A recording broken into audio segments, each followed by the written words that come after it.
All right, we are live. This is Sound Booth Theater Live. These are the cold reads of Jackson. Everybody Loves Large Chests, Volume 9. Thanks for coming, everybody. I will just say hello in the chat, and I will say hello back. I'm ready to get started here pretty quick. Got my coffee, got my water. Let's see, need to make sure we have everything set properly as far as audio.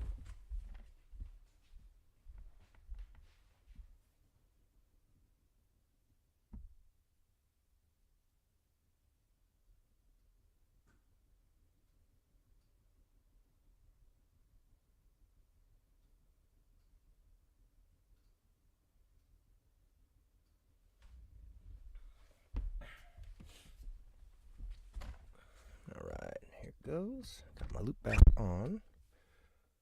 Let's see, making sure audio is good in here. It is, okay. All right. And I'll go ahead and shut that off. Turn it back on what's needed. All right.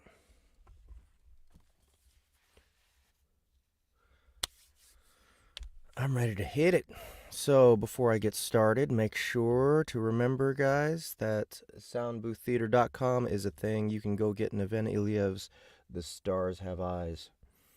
$2 an episode, 14 episodes to purchase. First episode for free, just so you can test it out. Make sure you want it. But I think you will. It's just too good to pass up. Also, you can find the cold reads to Stain, Everybody Loves Large Chests, Volume 8. Those are all available for download there, for free, of course. And watch out, guys. We have our October 31st, that is Halloween, sale happening. Our new app will be launching at that point, and all in-app purchases will be 15% off for a week starting on Halloween. So just to encourage you guys to use that app and give it a shot and tell us what you think.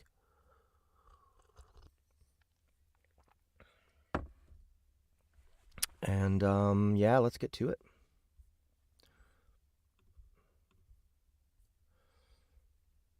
Present. Share screen. There we go.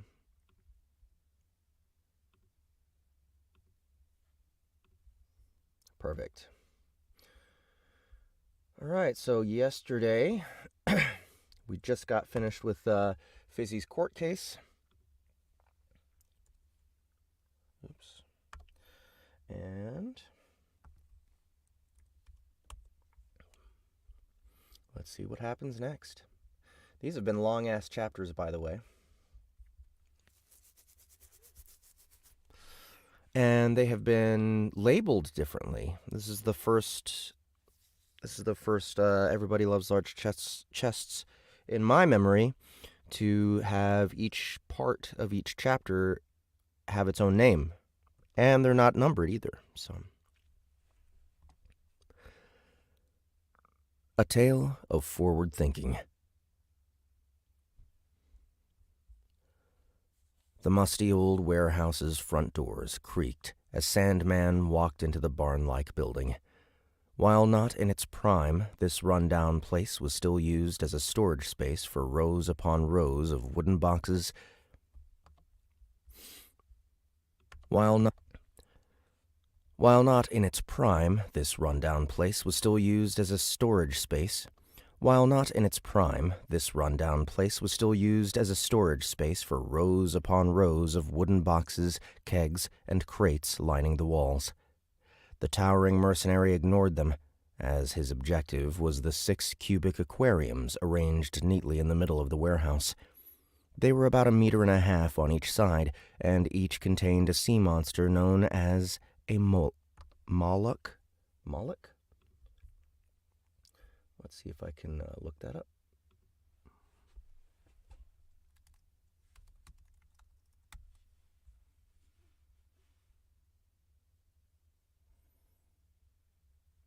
Warhammer 40K. Magic has one. But that's also from Warhammer 40k.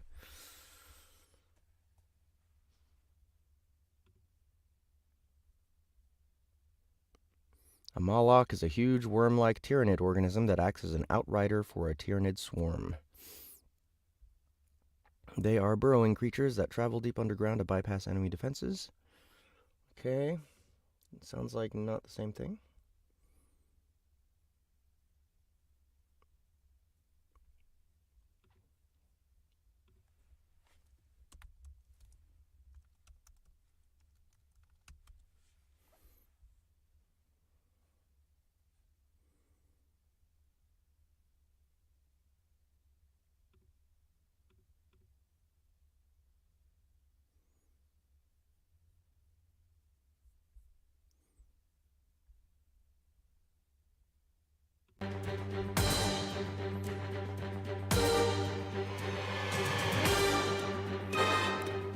Nick speaking, and welcome to this video. Right, another army evolution for you, and today I want to take a look at what I call my lock list, which is a Tyrannid army based around my absolute most favourite Tyrannid and potentially model in the whole 40k universe, the Morlock. I absolutely love it. And as you can see... Morlock. Let's go with that. They were about a meter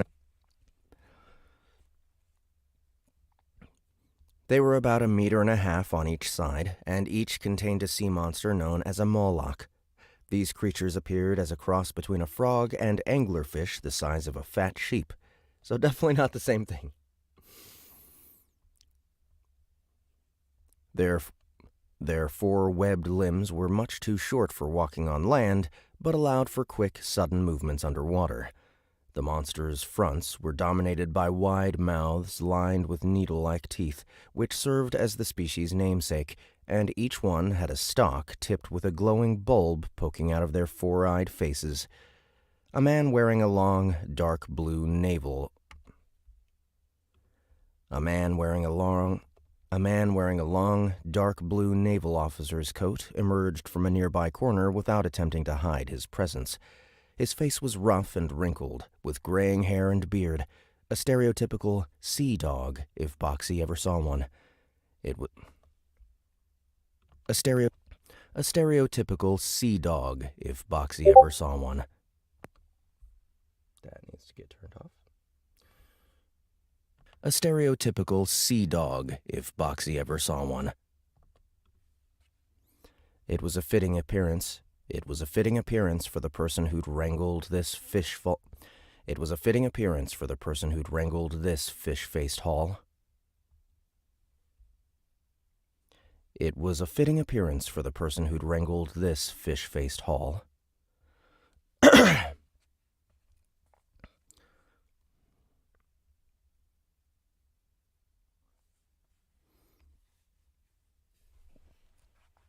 Okay, I'm trying to figure out who this person is.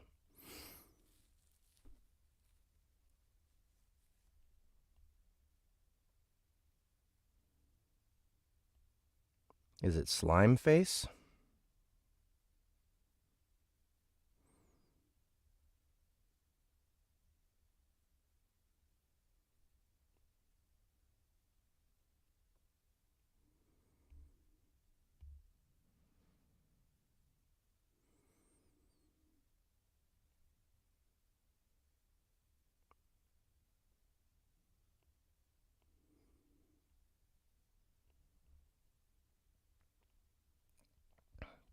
This person is named Mr. F.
Aha, okay.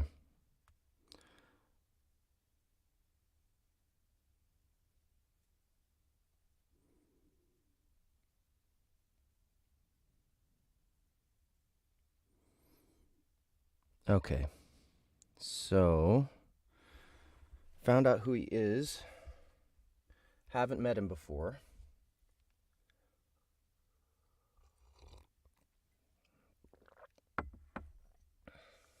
Ha!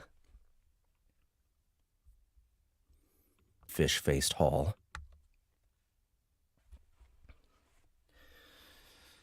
Let's see, who are we gonna give this one to? Excuse me, guys. How about Gary? Did I give Gary someone last chapter? Nope. Oh yeah, I did. Who's this? Are you nuts? The man asked in a hushed... Right, okay, that was... the lawyer. What's his name?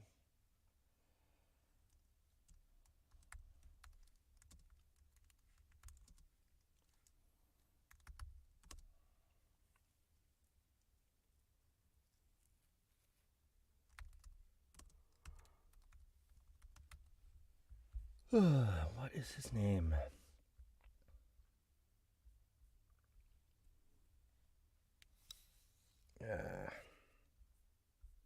I can't check my teams because I brought it over there and I don't want to go all the way out there again. Let's see. His name is...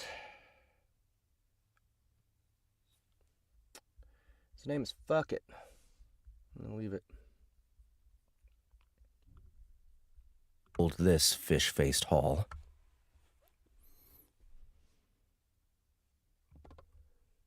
Mr. S, the captain said with a nod. Mr. F, the masked vigilante.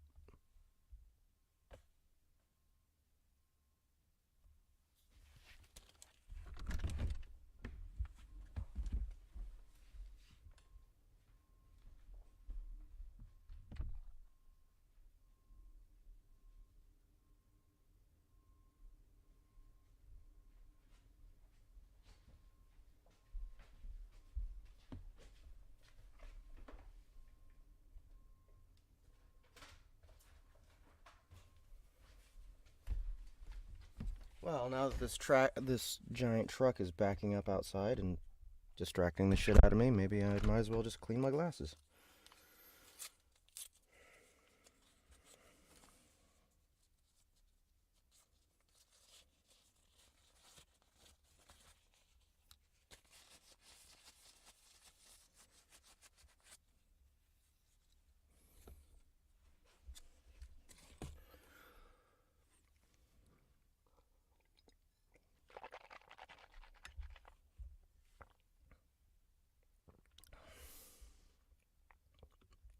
The masked vigilante.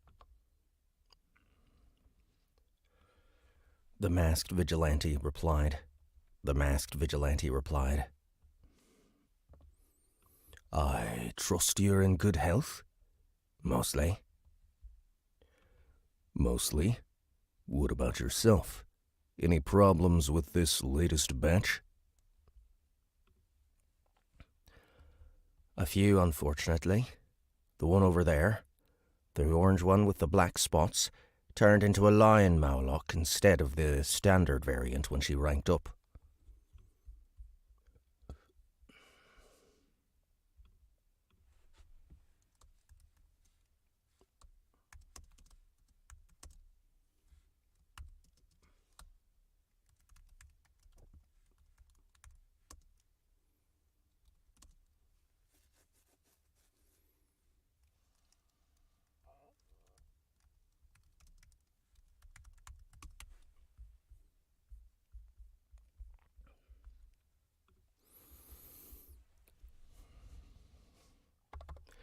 Anything I need to be wary of? The barbs grown out of her back are venomous, and she's exceptionally lazy. I still trained her to your specifications, so no worries there. Unfortunately, I can't say the same for the one in the corner. The tank marked with the red circle? Aye, that's the one. It's exceptionally willful, so I'm afraid I wasn't able to mould its status up to the same standard as the others. I'll manage, I suppose. You will, of course, give me a discount. You will, of course, give me a discount on that one, yes? Well, no. Well, now, that wasn't what we agreed upon, Mr. F said defensively. You do realize how hard it was to get these things all the way from the shimmering ocean, yes? I had to cross the entire bloody empire, and, with that Inquisition in full swing, smuggling is getting harder by the day. The gilded hand had been seemingly crushed and dismantled, and Teresa had revealed that the one that caused the calamity of Monital had paid for their sins with their life. These two facts had These two facts had emboldened the Inquisition, who were now free to focus their efforts solely on the Empire's internal affairs. Their latest Grand Inquisitor already had a widespread reputation for using forceful, borderline treasonous methods, such as forcing people to defend themselves while under Teresa's oath. Their latest Grand Inquisitor already had a widespread reputation for using forceful, borderline treasonous methods, such as forcing people to defend themselves while under Teresa's oath. It was an act considered illegal in most nations, Empire included, but that did not bother Sigmund Law. His goddess-given mission was to smash through the red tape and bureaucratic nonsense to make the law and justice synonyms. The heavy-handed approach was often met with resistance, violent or otherwise, but in the end all would yield before the hero's divine authority. The Inquisition had successfully cracked down on various crime rings and corruption schemes The Inquisition had successfully cracked down on various crime rings and corruption schemes with frightening efficiency and zeal. Unfortunately, they were a bit unprepared to deal with the problems caused by Unfortunately, they were a bit unprepared to deal with the problems caused by the ensuing power vacuum in the Empire's underworld, but Law allegedly stated those issues were merely growing pains. Mr. F, being a solo operator, had to navigate quite the minefield to make this delivery. He had a bit of leeway since it wasn't illegal for a monster tamer to transport their creatures, but it was against the law to sell them to a non-tamer private party. The authorities had no way to gauge such intent, but the Inquisition's interrogators were another story, and they would surely not fail to notice the suspicious nature of his cargo. So, if you want to keep availing yourself of my services, the sailor continued, I'm going to need you to pay me in full. I'll also be raising my future prices to match my heightened expenses. I really should be asking for additional payment for this batch, but then I'd be known as a scumbag that backs out of a deal the first chance they get. That is a reputation neither of us want, especially in these troubled times. Wouldn't you agree, Mr. S? You make a sound argument. The Sandman reached under his cloak and brought out a heavy steel lockbox full of gold. Reputation is everything, after all. He abruptly spun around, bashing the cloaked assassin sneaking up on him across the head with the metal container. The blunt force trauma did a Now, where are they again? Old warehouse.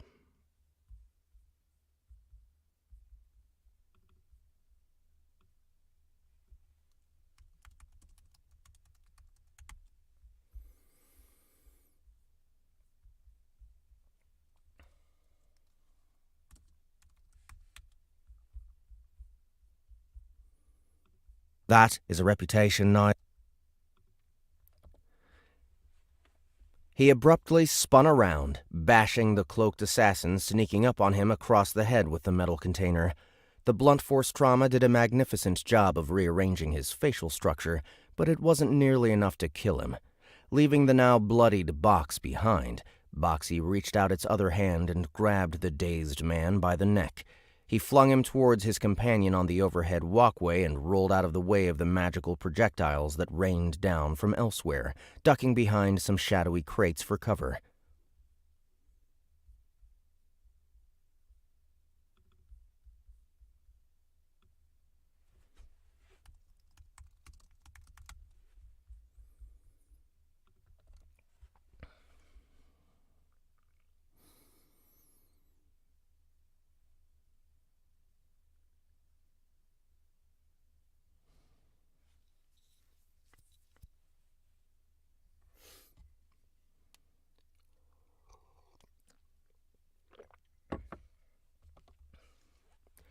Damn you, you psychotic bastard! One of the men holding a bow shouted. You'll pay for what you did to my brothers! Did to my brothers! A pair of blades slid between the gaps in his ribs, puncturing both of his lungs. A pair of blades slid between the gaps in his ribs, puncturing both of his lungs. Do you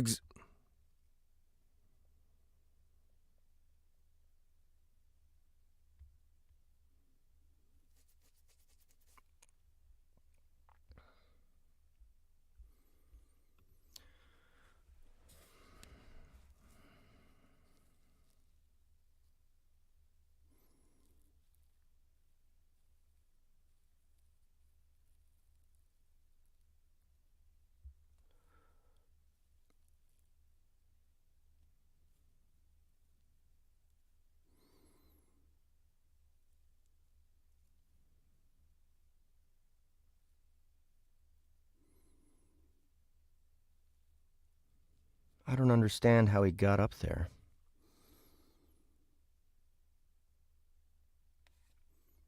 Do you accept gold? A smooth voice whispered in his ears. Or would an IOU suffice? The man got a metal spike through the back of his skull before he could even attempt an answer. The Sandman then disappeared on the spot, vanishing into thin air before the other would-be vengeance seekers realized they'd lost one of their own. The shapeshifter silently cleared out the rest in a similar fashion over the next minute before returning to the ground floor. It went over to Mr. F., who was currently mumbling under his breath while counting his bloodied payment in a corner of the warehouse.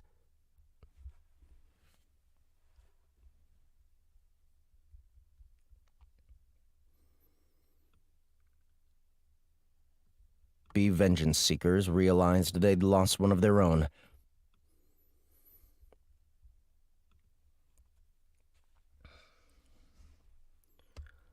"Ah, all done, are we?"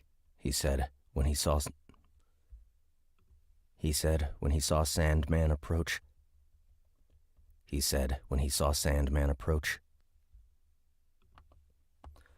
That was faster than usual.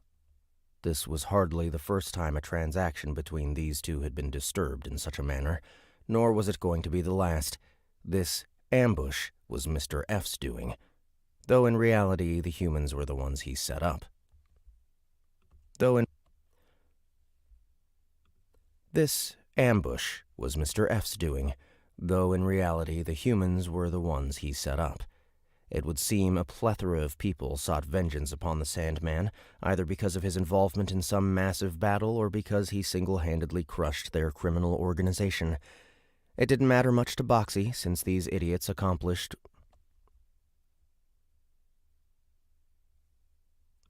It didn't matter much to Boxxy, since all these idiots accomplished was delivering themselves into his belly. It didn't matter much to Boxxy, since all these idiots accomplished... Damn it.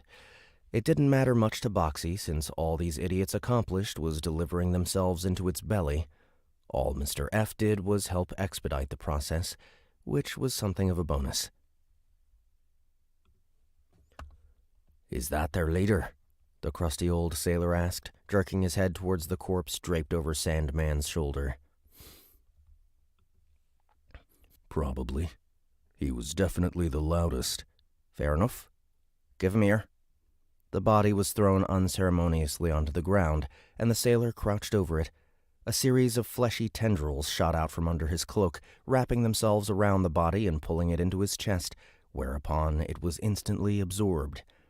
When Mr. F stood up, his face and body had transformed to... When Mr. F stood up, his face and body had transformed to match the victim. He scratched the stubble on his new chin as he filtered through the dead man's memories.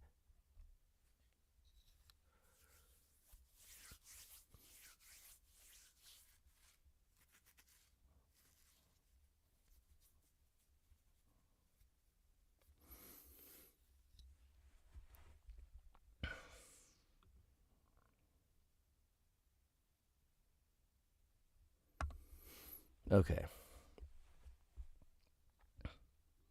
Ah, I see. Seems he had some more allies in reserve. Guess I'll go pay them a visit, see if I can't make some... Guess I'll go pay them a visit, see if I can't make some use of them. Want to come with? No thanks. I've had enough. Go do what you do. I'll send word if I need another batch. As you say, Mr. S. Pleasure doing business with you, as always.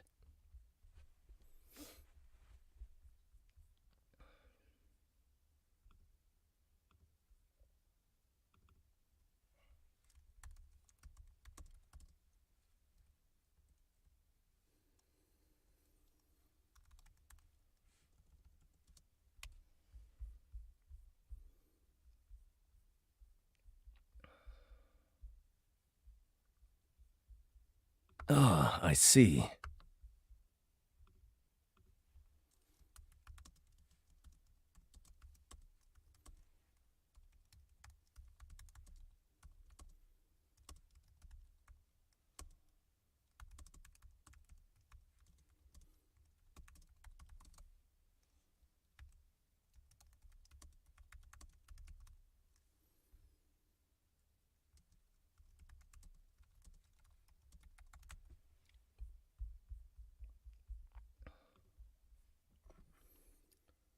What's up, Scraw?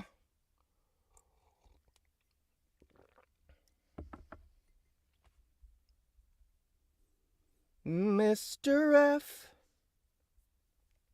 Is that what you were doing, Ahmed? Hi, Jeff.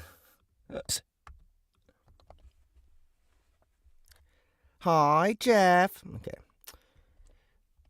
The two doppelgangers shook hands, after which Mr. F left the scene to let Boxxy deal with those 6 Molochs. They were all rather agitated by the sudden commotion. One of the aquarium tanks was destroyed in that magical barrage, its occupant pathetically flopping about in a futile attempt to get back to water. The ex-mimic didn't waste any more time and swiftly put the creature out of its misery with a stomp. It then drank it up with cadaver absorption to literally no effect. It was unfortunate, but not unexpected. Hence why Boxxy had ordered so many of these in the first place.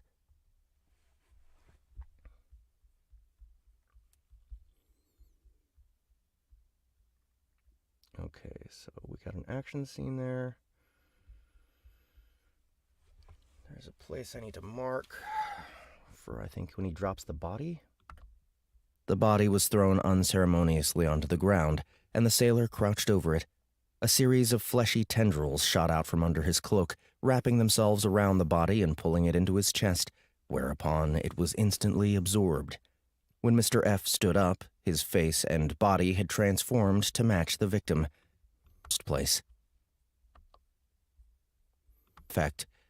It was unfortunate, but not unexpected.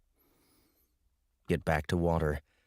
The ex-mimic didn't waste any more time and swiftly put the creature out of its misery with a stomp. It then drank it up with cadaver absorption to literally no effect.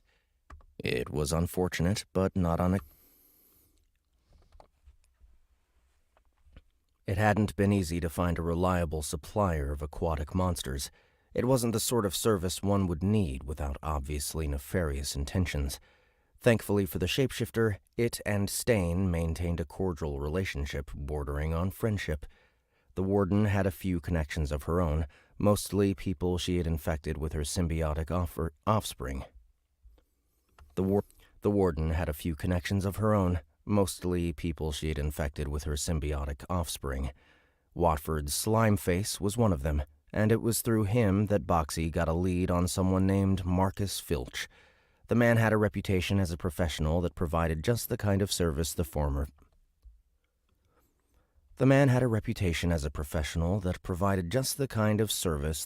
mimic was looking for.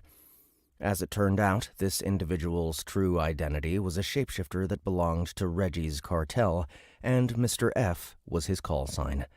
Though there was still no word from the ganger capo, Boxxy did not hesitate to take advantage of the leftovers of his organization. In fact, the shapeshifter was quite delighted that it would be dealing with one of its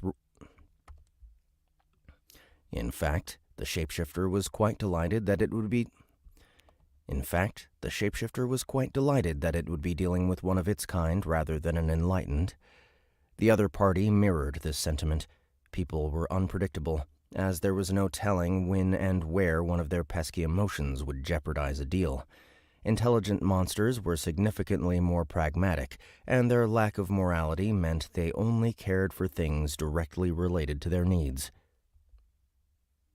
Intelligent monsters were significantly more pragmatic, and their lack of morality meant they only cared for things directly related to their needs. This professional relationship was a prime example. Mr. F did not question why Mr. S needed so many Molochs, and the other party was similarly uninterested in how the monsters were procured. Mr. F did not question why Mr.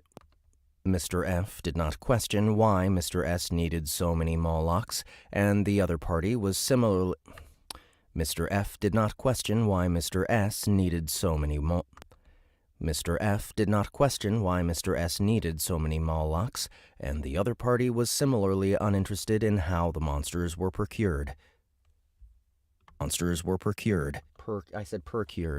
Procured. Mr. F did not question why Mr. S needed so many Molochs, and the other party was similarly uninterested in how the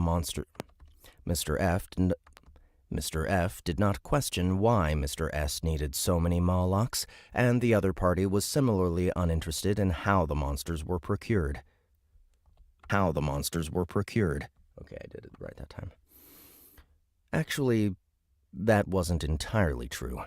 These creatures dwelled at the bottom of the shimmering ocean and were rarely seen by surface dwellers, yet Mr. F was able to consistently capture, train, and deliver them. Boxxy wanted to know how this was accomplished, though this was little more than idle curiosity. Retaining Mr. F's exemplary services was far more vital than scratching that whimsical itch. Indeed, there didn't seem to be anyone else who could do what the veteran doppelganger did. No enlightened would dare brave those uniquely dangerous depths on a regular basis, aside from the crimer, of course. These fish people allegedly had entire kingdoms strewn across the ocean floor. Molochs were no doubt as common to them as goblins were to the surface dwellers. However, unlike Mr. F, Crimer absolutely despised dry land. Though technically amphibious and capable of breathing outside water, the surface did not agree with their aquatic constitution. The sun blinded them, the dry air shriveled them, and their webbed feet and long tails were unsuited to walking. While these issues could be alleviated through magic and alchemy, there weren't any feasible long-term solutions. Physical limits aside, there were also cultural factors that compounded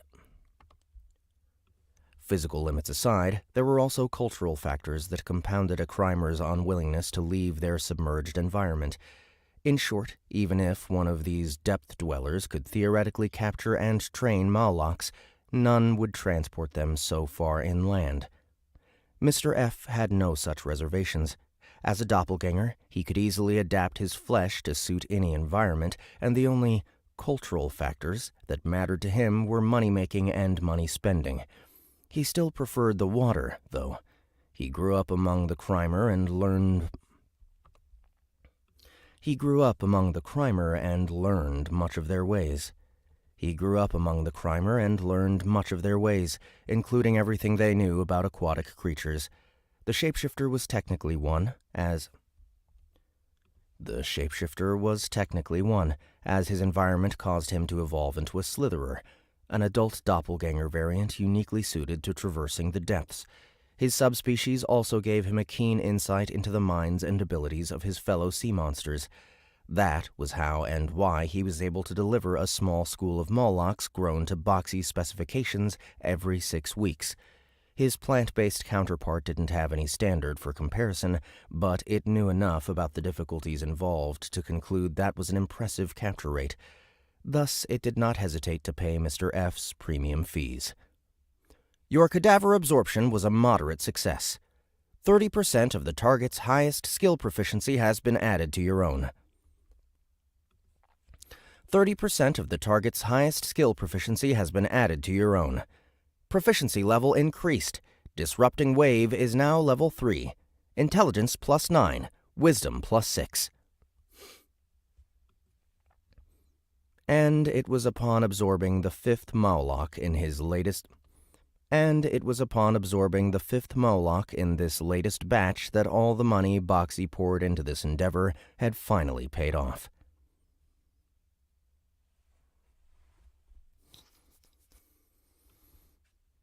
Disrupting Wave.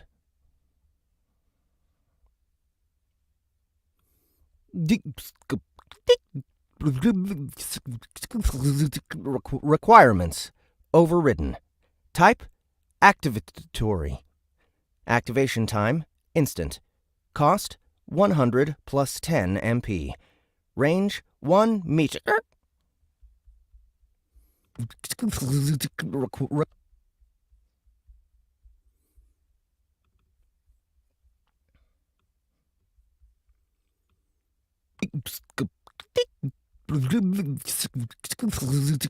Requirements.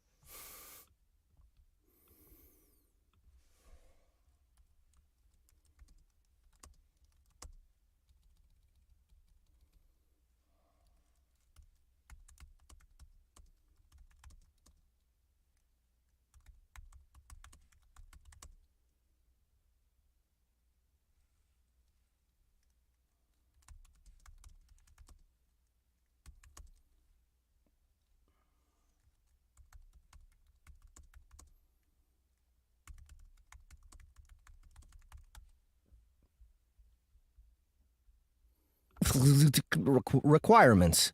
Overridden. Type: activatory. Activation time: instant. Cost: 100 plus 10 MP. Range: 1 meter.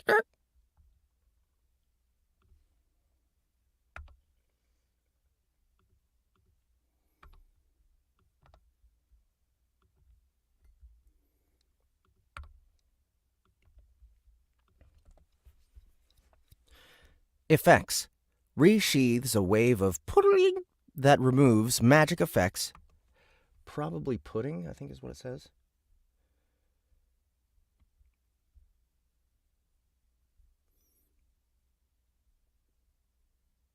Yeah, need to, Ahmed, whenever you get to this point, make this shit even more broken. Effects. Effects. Resheathes a wave of pudding that removes magic effects. Resheathes a wave of pudding that removes magic effects from all targets within range. Powerful magic may require multiple to be affected. Increases the potency of the pudding released by this skill by 10% per level of this skill. This skill may not be activated more than once every point. This skill may not be activated more than once every 0.0833 minutes. This skill may not be activated more than once every 0.08333 minutes.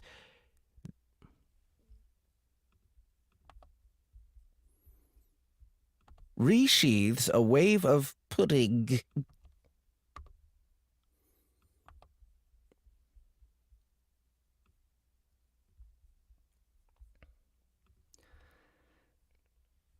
information provided by the skill itself was a little spicy, but this was a temporary issue that would resolve itself with time, use, and a few extra levels. It probably would have looked a lot more garbled if Boxxy didn't already know what this was. Disrupting Wave was one of the more troublesome abilities most adult Mawlocks seemed to possess. Disrupting Wave was one of the more troublesome abilities most adult Mawlocks seemed to possess. Disrupting Wave was one of the more troublesome abilities most adult Mawlocks seemed to possess. The angler frogfish primarily used it to cleanse themselves of harmful magical effects, which was exactly what the shapeshifter intended to do. Acquiring it was a lengthy, expensive endeavor, but it was far easier to make enough gold to keep paying Mr. F than to scour the ocean depths hoping it got lucky.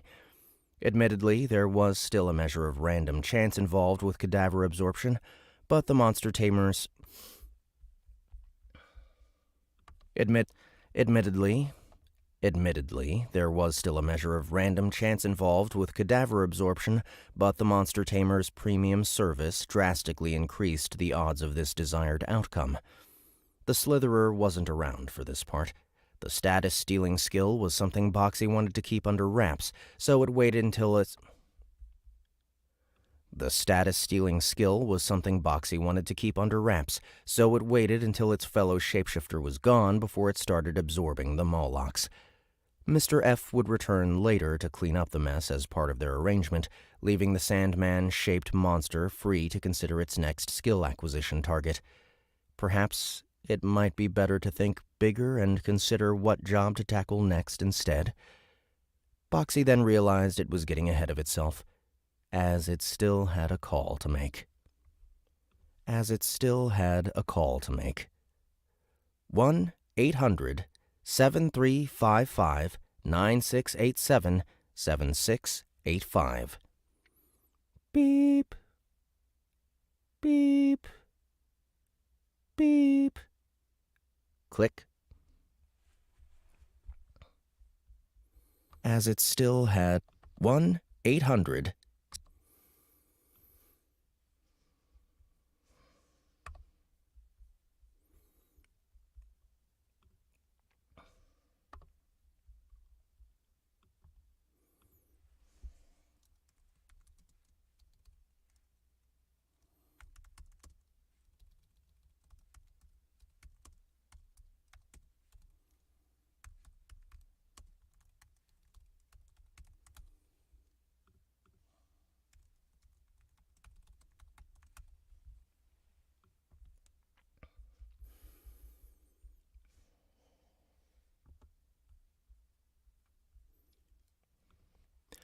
Hello, you've reached...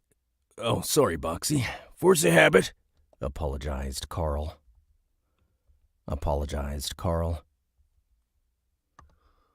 What can I do for you? It's about that quest reward from Tamba the Samba Mamba. I'm ready to accept it now.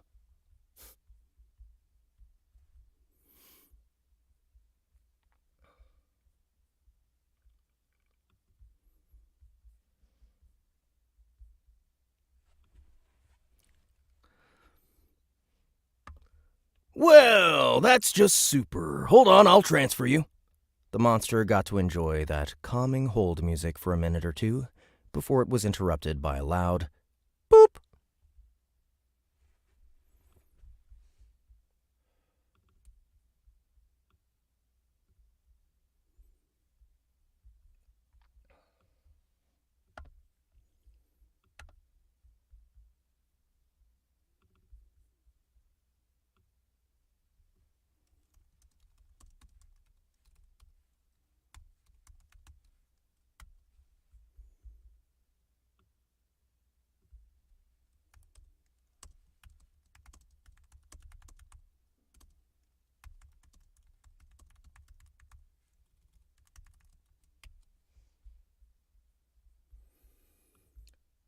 Ahmed, did you ever hear the hold music that we have for this series? I don't remember ever using it again since book 2.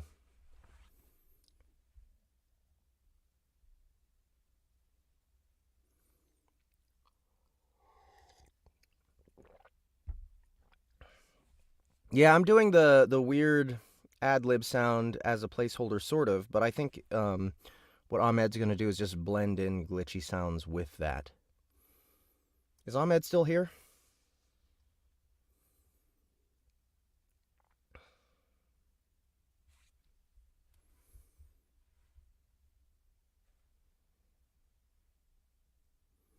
Looks like he's not. It's okay. Do you guys remember that hold music from book 2? That's one of my favorite things I've ever done. I actually didn't compose that or put it together. I found it in a royalty-free service and purchased the license to use it.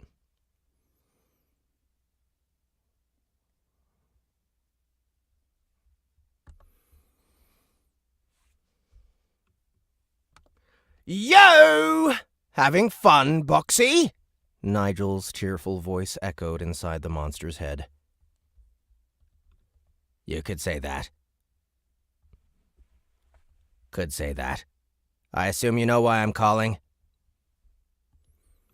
Because you want the secret to the world's tastiest fried shrimp? What? No, you know I hate crayfish. What? No, you know I hate crayfish. You know I hate crayfish. What? No, you know I hate crayfish.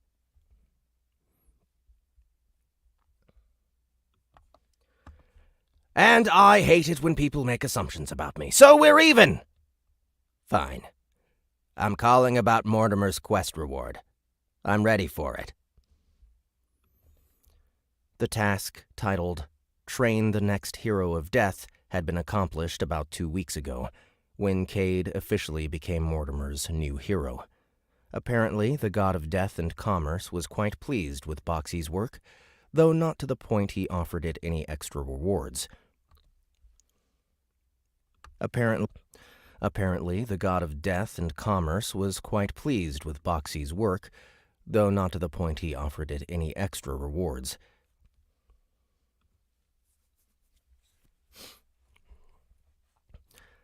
The shapeshifter wasn't too peeved at the lack of a bonus, since the quest's primary compensation had been more than enough to motivate it, and now was as good a time as any to cash in on it. Alrighty then. Let me just flex my godly muscles for a sec, and... Proficiency level decreased. Feline agility is no longer available. Agility minus 30. Your cat job has been removed. Agility minus 5. Dexterity minus 5. Luck minus 5. There! All done! Grimsby stated. With that, I can officially close the book on the Mortimer team-up. With that, I can officially close the book on the Mortimer team-up chapter. I suppose you can now focus on bringing up my great-great-great-grandchildren. Oh. Right. Those. Frankly speaking, Boxxy was getting a little tired of picking up after the gods' messes. So what if the archfiend bound to its service somehow had babies with a literal deity? It's not like it ordered arms to do that. It's not like it ordered arms to do that stuff with Teresa. However, it did allow those booty calls to continue, and a warlock was responsible for its familiars. Not to mention, it played a hand in setting up that entire situation by kicking off... Not to mention, it played a hand in setting up that entire situation by kicking off Teresa's rehabilitation, so it was impossible to say it was uninvolved. Thankfully, those 3 brats were someone else's problem at the moment. The goddess of truth and justice had forced the chore of raising them onto her own hero for now, but they would become Kira's burden when they grew up. Judging by the monstrous rate at which those girls were developing, despite being enlightened, that seemed like it would come within a few years rather than a Judging by the monstrous rate at which those girls were developing, despite being enlightened, that seemed like it would come within a few years rather than a decade or two. Supposedly, it was only the first few generations that would grow that fast, which wasn't much of a consolation to Boxxy. You know, I seem to recall you said you'd never force anything on me when we started this partnership, it complained.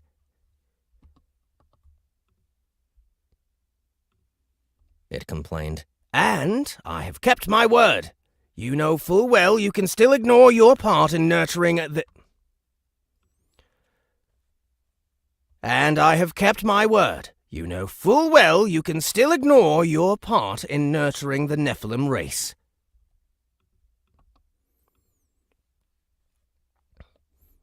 Except, if Boxxy did that, Shaquisha would take away its title as Hero of Chaos and all the tasty skills that came along with it.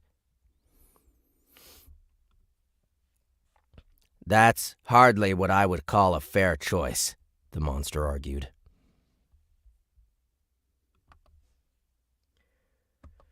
Maybe not, but it's yours to make. The goddess of happenstance had a point. Teaching a few people how to survive in this harsh world long enough to leave progeny was preferable to spending life as a doppelganger without the safety net of essence concealment. Teaching a few people how to survive in this harsh world long enough to leave progeny was preferable to Teaching a few people how to survive in this harsh world long enough to leave progeny was preferable to spending life as a doppelganger without the safety net of essence concealment. It was annoying and time-consuming, but preferable, nonetheless. It wasn't much of a choice when one of the options was objectively better. It was practically an intelligence test at that point, and Jordan's insistence to the contrary was grinding Boxxy's gears.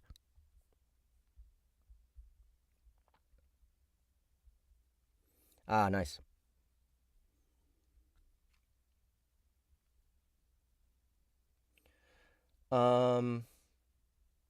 Gray, yeah, we're gonna make all the music available on our platform soon. Don't you worry. Boxxy's gears. I really hate you sometimes, it grumbled. Only sometimes? Huh. Must be losing my touch. For real, though, are you going to play ball or not? Yeah. I'll figure something out when the time comes. There's a good sport. Off you go. There's a good... Ah, crap. Only sometimes? Huh. Must be losing my touch. For real, though, are you going to play ball or not? Yeah. Whoa. Oh, the snack effect is on. Play ball or not? Yeah. I'll figure something out when the time comes. There's a good sport. Off you go. Click.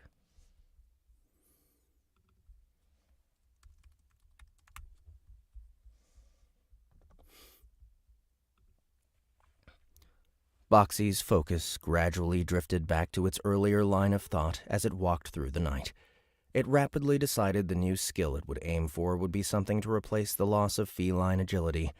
Though the associated cat job was a waste of space, the skill was quite handy since it amplified the effects of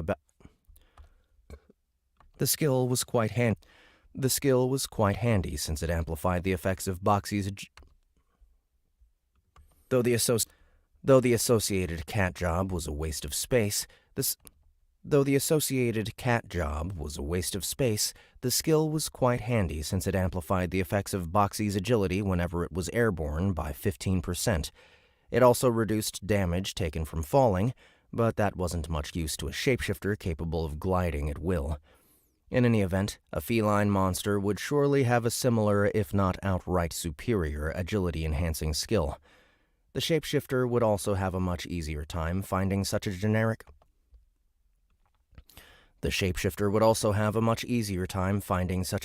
ability than the magic nullifying trick of a freaky angler frogfish. The shapeshifter would also have a much easier time finding such a generic ability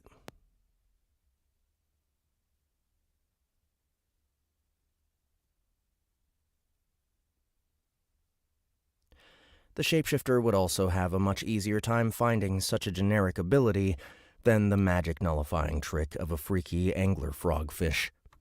Damn. Can't get that one right.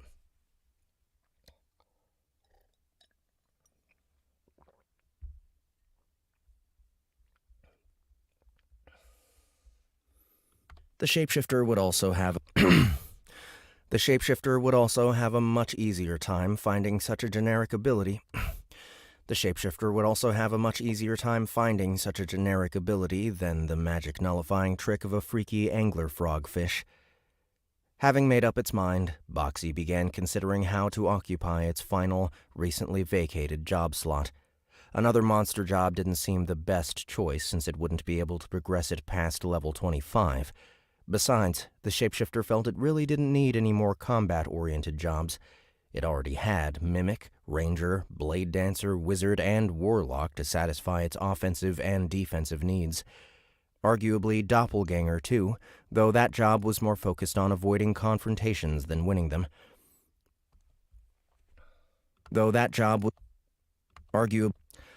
Arguably Doppelganger, too,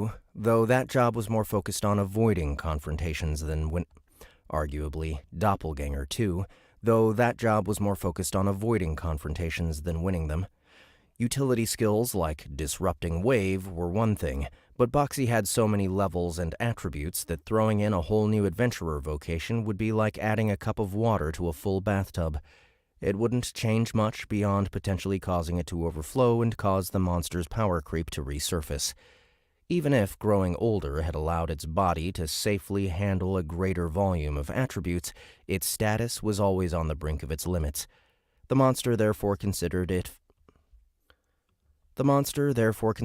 it should get another artisan job to pair with artificer, much as Fizzy did with blacksmith. Those professions were very slow-burning, so they wouldn't risk a relapse of the aforementioned. Those professions were very slow-burning, so they wouldn't risk a relapse of the aforementioned condition. The shapeshifter kept mulling over its options for the next few hours as it made its way back to Azurevale. It could have just used Transfamiliar to cover the distance, but it was in no particular rush, and walking helped it think. By the time it had slipped inside its dungeon, it had already decided on how to fill its last job slot, though it would handle that later. Right now, it wanted to focus on testing out its newest skill.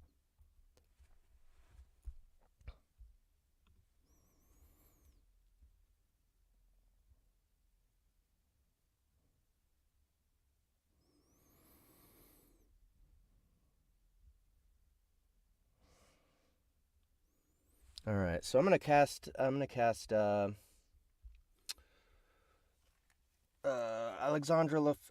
LaFleur again for this character. Need a new track.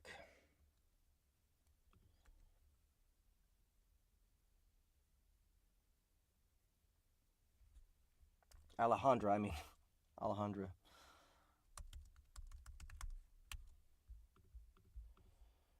And let's go with, what color do we want?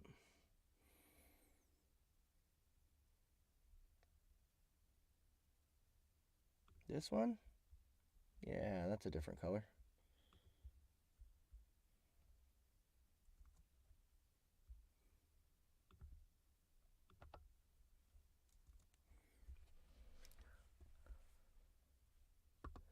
Hi, boss.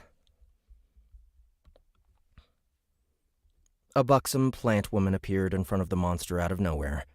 However, her appearance, voice, and manner of speaking made it abundantly clear she was most definitely not Ambrosia. "Hey, Lavender," the shapeshifter responded. "Anything to report?"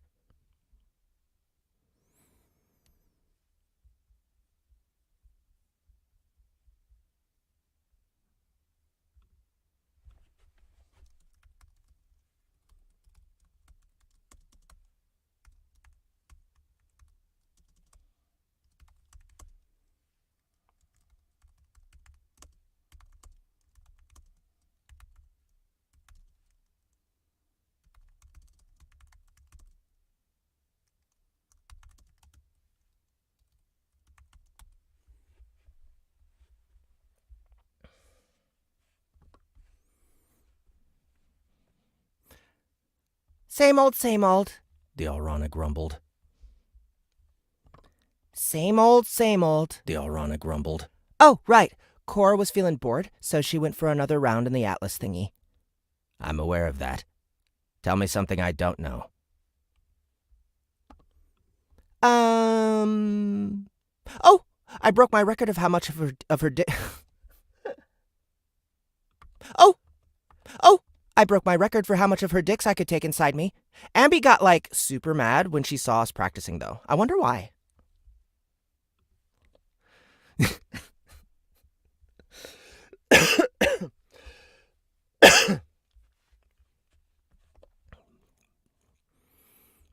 Boxxy already knew the answer. Ambrosia had grown rather fond of this slutty flower. Though the Dryad was technically a monster, the divinity within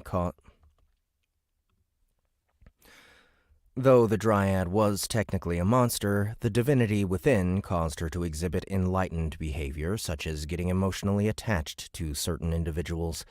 The shapeshifter wasn't going to complain, since it was one of those, though the feelings Ambrosia had towards Lavender seemed distinctly more romantic.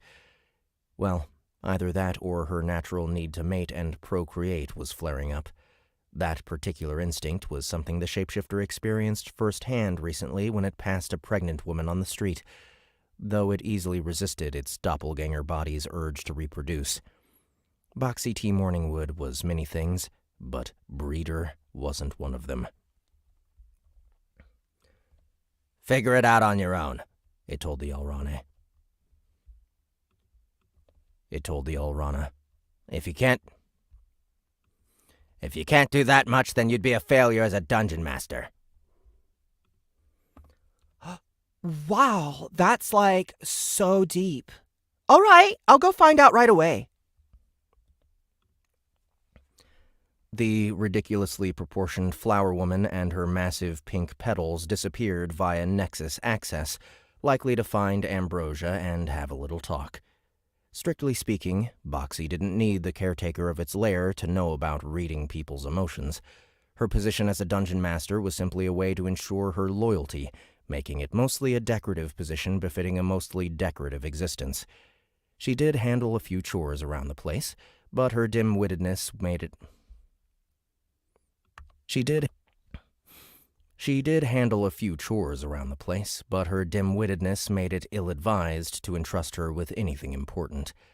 At least she wasn't clingy, so getting her to leave her boss alone was painfully easy. Now that it was free of that distraction, Boxxy summoned Drea to its side.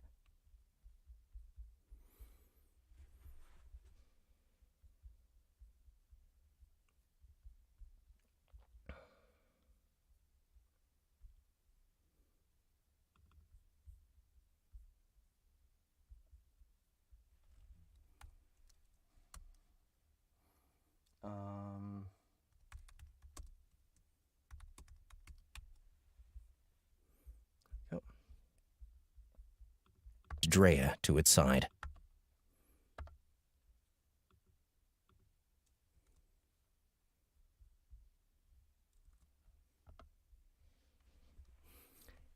Hello, Master. The spider girl answered sheepishly. What do you ask of me? I need you to help me with an experiment. Me? Why not the others? Process of elimination. Oh, she said dejectedly. Arms was in the middle of instant dungeon diving, and Snack was busy making sure Rowana stayed blissfully asleep, so Claws was the only disposable test subject left. Luckily, she would still be more than adequate, though the demon herself did not think this was fortunate in the slightest. You recently got that magic blocking thing, right? Do you mean my draining string skill? This webstalker ability allowed her to produce webs with MP sapping properties similar to those of enchanted shackles used by law enforcement. Okay, these need to be switched around. You recently got that magic blocking thing, right? Do you mean my draining string skill? She could even use it to shore up her own MP reserves, assuming the sticky strings were still connected to her body. It was something she gained as a direct result of Boxxy's steadily growing intelligence, but Drea hadn't had a good opportunity to use it yet. Yes, that. Wrap me up with that. As you command, master. The spider demon did as instructed and covered the Sandman's body head to toe in fresh webbing from her hands until the towering mercenary resembled a cocoon. The white strands immediately began glowing red as they sapped away its MP at an alarming rate. Boxxy activated Disruptive Wave, which took the shape of a transparent spherical pulse that distorted the air around it as it radiated outwards. Nothing more happened, as a single use seemed insufficient.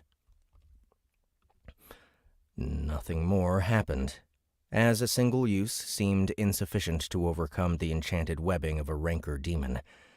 Then, 5 seconds later, a second pulse poured out of the mass of tangled webs. The magically conjured spider silk unraveled and fell to the ground as if the creature it was binding had vanished completely. At least, that was how things seemed from Drea's perspective. She couldn't detect a single flicker of her master's existence, even though she knew it was still in the room. She just didn't know exactly where it went. Eep! At least, not until she felt a slight poke at the back of her head, causing her to leap forward and look over her shoulder, though she still failed to detect Boxxy. Eep! At least, not until she felt...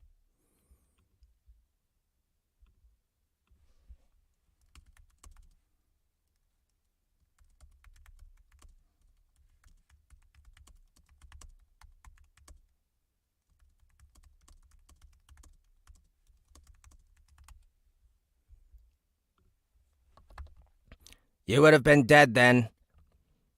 You would have been dead then and there if I was being serious. Work on that. It chastised her. That is so not fair, master, She complained. You know there's no way I can track you if you use that combination. If I can do it, so can the enemy. Even you'd be unable to see them coming if that were the case. Please, worry about yourself first.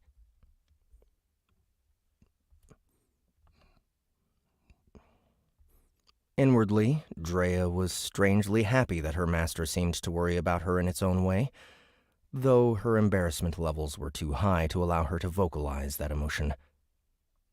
That's a good point, actually.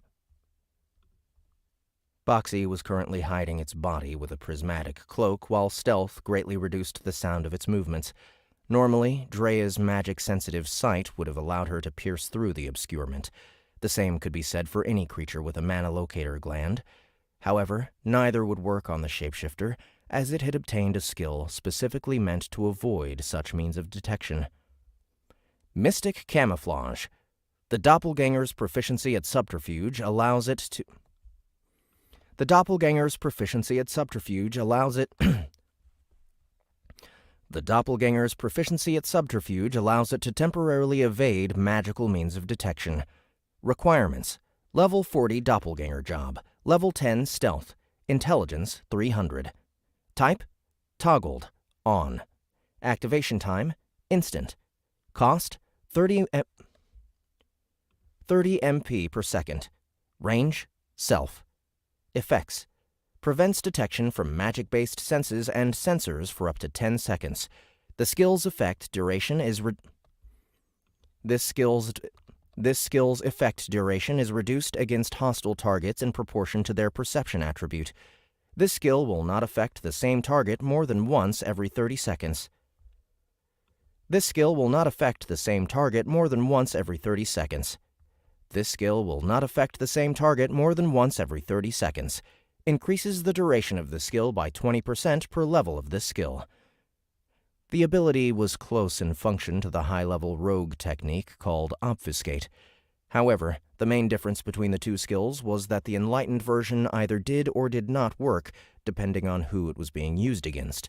The shapeshifter's mystic camouflage, on the other hand, always hid its presence from magical means of detection, regardless of how powerful the observer was. Another benefit was that it notified the user whenever it was being watched through such means, and Another benefit was that it notified the user whenever it was being watched. Another benefit was that it notified the user whenever it was being watched through such means and gave it time to react.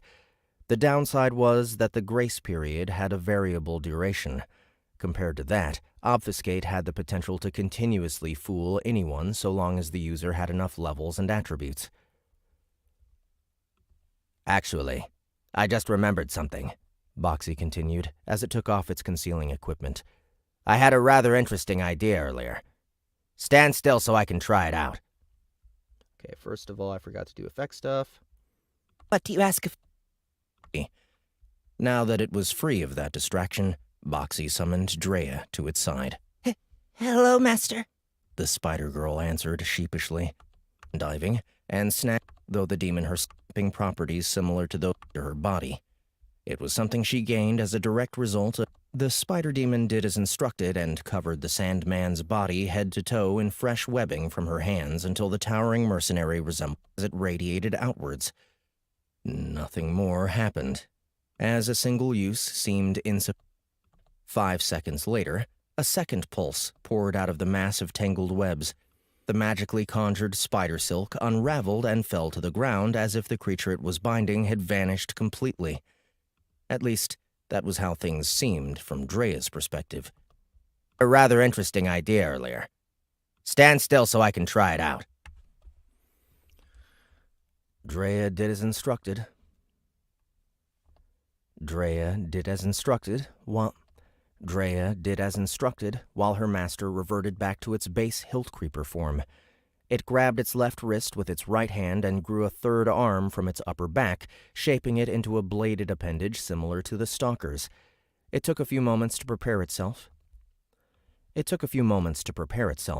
Then decisively sliced through its left shoulder and through the severed appendage at... It took a few moments to prepare itself, then decisively sliced through its left shoulder and through the severed appendage at the heavily clawed demon. It took a few moments to prepare itself, then decisively sliced through its left shoulder and through the severed appendage at the heavily clawed demon.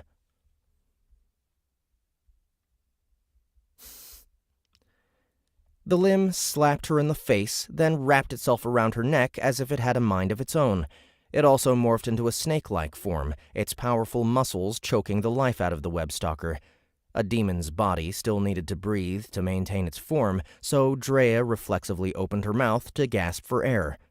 The moment she did so, the snake arm forced its head hand into the wide-open orifice, depositing a deluge of conjured acid down her gullet, courtesy of acid spray. The limb slapped her in the face. It took a few moments to prepare itself, then decisively... It grabbed its left wrist with its right hand and grew a third arm from its upper back, shaping it into a bladed appendage similar to... It grabbed its left wrist with its right hand and grew a third arm from its upper back, shaping it into a bladed appendage similar to the stalker's. It took a few moments to prepare itself, then decisively sliced through its left shoulder and through the severed appendage at the heavily clawed demon. The limb slapped her in the face, then wrapped itself around her neck as if it had a mind of its own. It also morphed into a snake-like form, its powerful muscles choking the life out of the webstalker.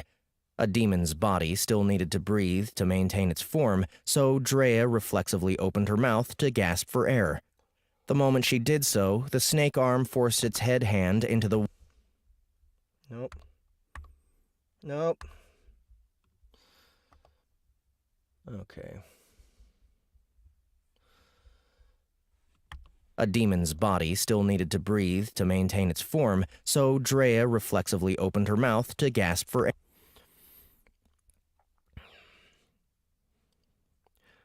A demon's body still needed to breathe to maintain its form, so Drea reflexively opened her mouth to gasp for air. The moment she did so, the snake arm forced its head to hand... The moment she did so, the snake arm forced its head hand into the wide-open orifice, depositing a deluge of conjured acid down her gullet, courtesy of acid spray. Courtesy of acid spray. Yeah, that was a grumbly stomach. Mouth to gasp for air. The moment she did so...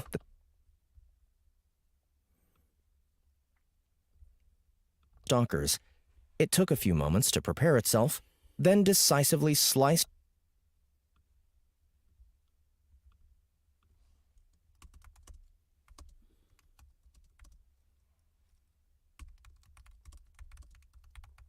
All right, I'll be right back, guys. I gotta use the bathroom.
Whew. That was, relief.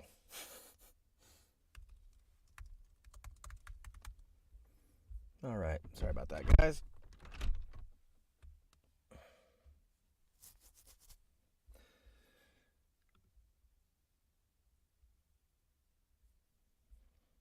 Okay. Spray. Oh, right. Forgot one thing.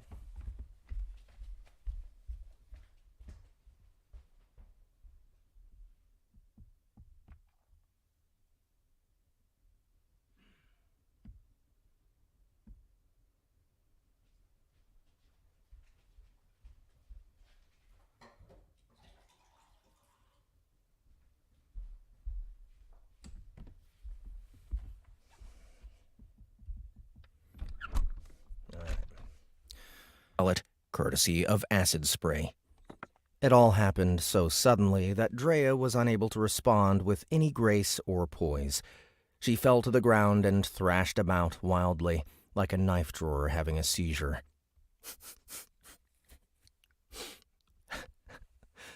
Boxxy's acid spray didn't do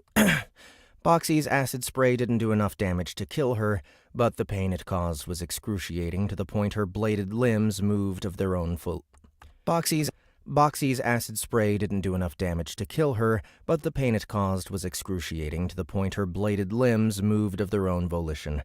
They tried to peel off the offending arm snake, but it leaped out of the way at the last second. Excuse me. They tried to peel off the offending arm snake, but it leaped out of the way at the last second, and the arachnid girl unintentionally decapitated herself.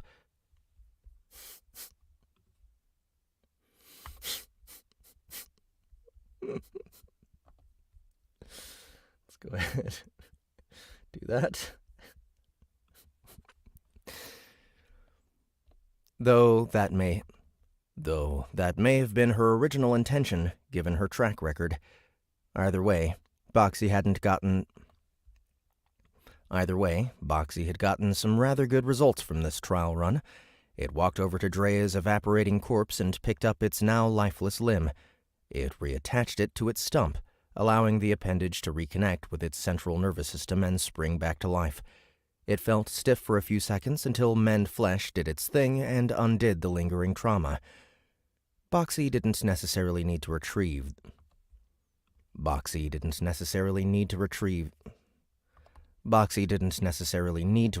that arm, but it was still pushing the limits of its newest shapeshifting ability. Corporeal stability. The psionic potential of a doppelganger can be harnessed to stabilize its otherwise volatile flesh. Requirements: Level 45 doppelganger job, Mend Flesh, Endurance 500, Mental Fortitude 250. Type: Passive. Range: Self.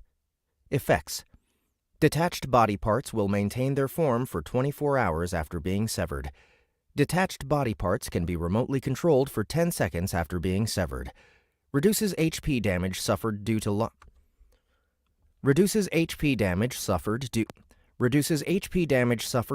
loss of body mass by 3% per level of this skill. Increases the healing rate of Mend Flesh skill by 10% per level of this skill. Increases the duration of shapeshift-derived skills by 5% per level of this skill. It was the final skill obtained from the doppelganger job, and it was just as tasty as the monster had hoped. With this, the shapeshifter no longer had to worry about its facades being exposed because it accidentally lost a part of its body and had it melt into obviously monstrous sludge.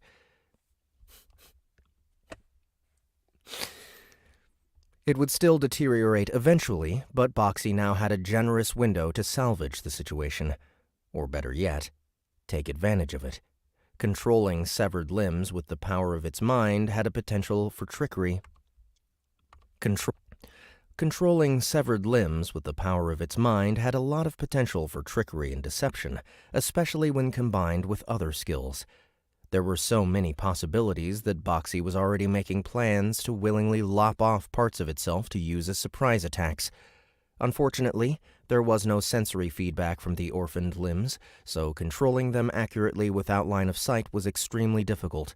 but only for the moment. As with other flesh-shaping skills, it would get easier with practice and experience. Frankly speaking, this remote control skill had so much potential that the monster would have gotten it even without all that synergy it offered. Not that it was complaining, of course. Mend flesh, mirror image, broken reflection, puppet parasite, metal mimicry, and adaptive defense would all benefit from corporeal stability to varying degrees.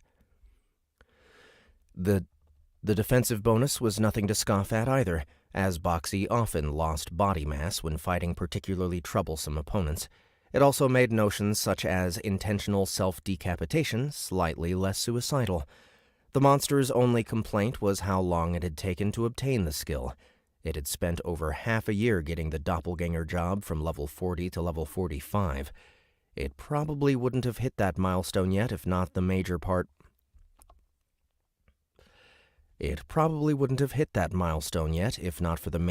it played in the Aurora Eve party a few weeks ago, when Kira did an impromptu singing performance in front of Azure Veil's elite. Though this growth rate seemed exceptionally slow from the monster's perspective, it was still objectively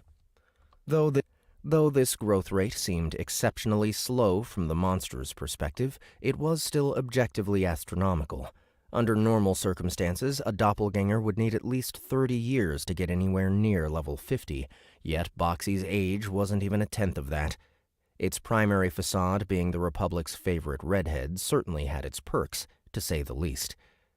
Which wasn't to say the shapeshifter would rest on its laurels and simply wait for the doppelganger XP to trickle in.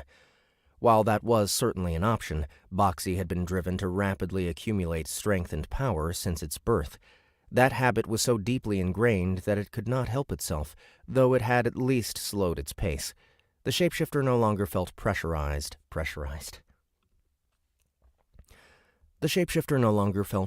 to take stupid risks for high rewards ever since the Edward situation was put to rest. While it wasn't anywhere near as fast as its first year, it continued to steadily advance its jobs and skills. It was eager to see what its next rank up held, which was why Boxxy decided to put Kira in a certain position that would allow her to earn the trust of more people. Being adored by the masses was one thing, but experience taught it that deep, personal connections were far more meaningful as far as the doppelganger job was concerned. As an added bonus, her new day job would be excellent practice for when Teresa's brats came knocking. So, when dawn rolled around, the monster readily swapped places with Zira and got ready to start Kira Morgana's big day. Oh, right, her birthday. His birthday.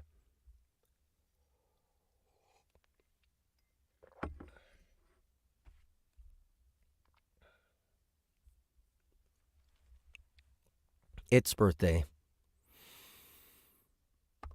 Morning, Rowie. And let's go ahead and switch this one over to this. Oh, nope. That's right. Nope, wrong. There we go. Morning, Rowie. The redhead let out as she began to stir.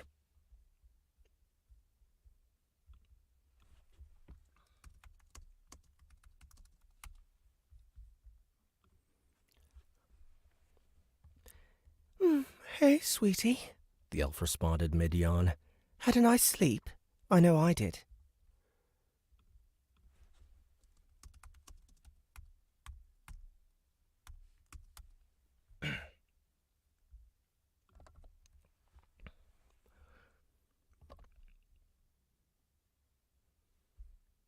Oops. Let's move this one down here. Good for you. Good for you, but I was too nervous. Must have kept myself awake until well past midnight. Yet you look even perkier and lovelier than the day we met, especially these parts. Oh, damn it, what happened here?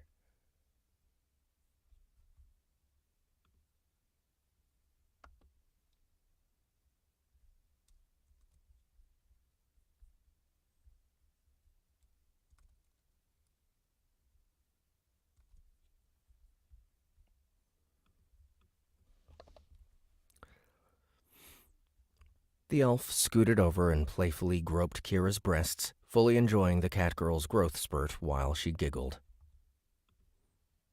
The elf scooted over and playfully groped Kira's breasts, fully enjoying the cat girl's growth spurt while she giggled.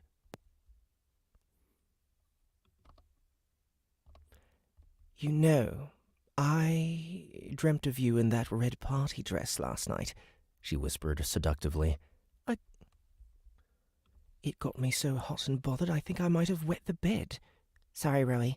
I'd love to have some fun, but I don't want to tire myself out so early. Besides, I had something important to ask you. 2 things, actually. Oh? What's on your mind, sweetie? Sensing it was a serious topic, Rowana stopped being so handsy and devoted her attention to listening. I want us to move to a bigger house. Hopefully one that isn't falling apart and is more easily accessible. Really? What brought this on? It feels awkward not being able to invite anyone over because the place is too small. And I really need my own room for adventurous stuff. Guest rooms are a must, and I would love to have my own library. Or at least a study.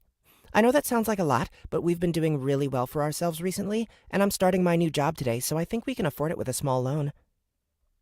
I see. It was abundantly clear this was something her girlfriend had given a lot of thought, and the elf would be lying if she said the idea hadn't crossed her mind. I'm not opposed to it. Honestly, I quite like living all the way up here by ourselves, but as romantic as it is, it's definitely impractical. Also, technically, there are 3 of us, Kira pointed out. Ah, you're right. Come to think of it, having more room for Minnick to play around might keep it from running off all the damn time. Yep.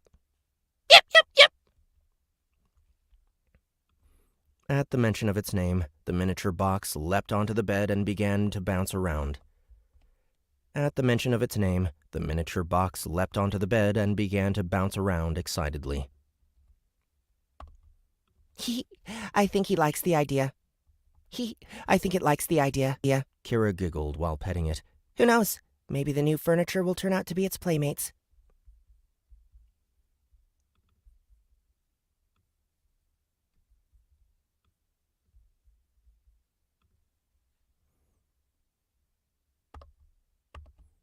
Yep.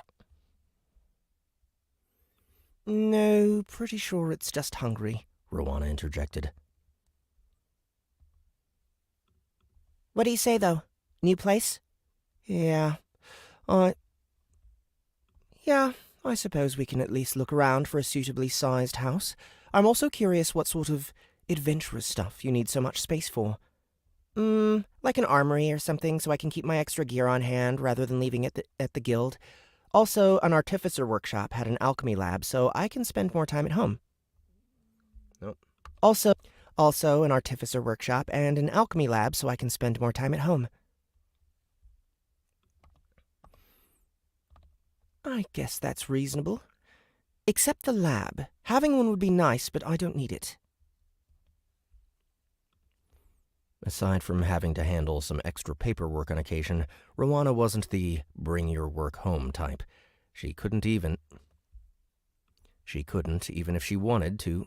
She couldn't, even if she wanted to, since clinics had to adhere to some strict regulations regarding their alchemical treatments.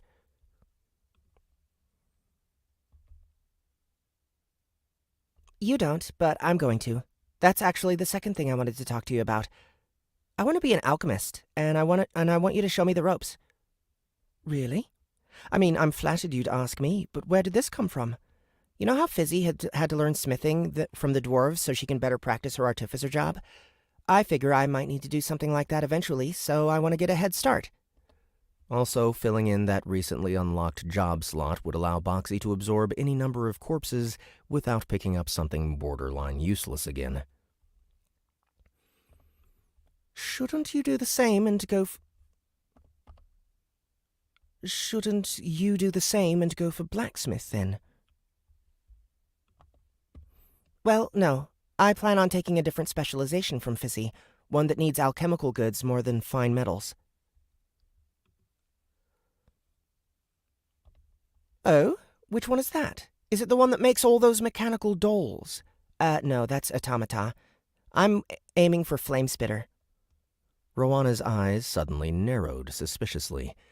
She didn't know much on the subject of gadgets and gizmos, but she knew Kira better than anyone, so she could make a solid guess as to what the redhead's goal was. What is it that flame spitter artificers do exactly? They focus on the, practical application of thermodynamics? You want me to teach you alchemy so you can make bigger bombs, don't you? Maybe? Technically speaking, that particular specialization also made flamethrowers, rockets, and various types of combustion engines, but bigger bombs were definitely the highlight. You do realize that, as your girlfriend, this makes me very uneasy. Please, Rowie? I swear I'll be really careful. Besides, I'm really looking forward to sharing some private lessons with you. She dialed up the charm.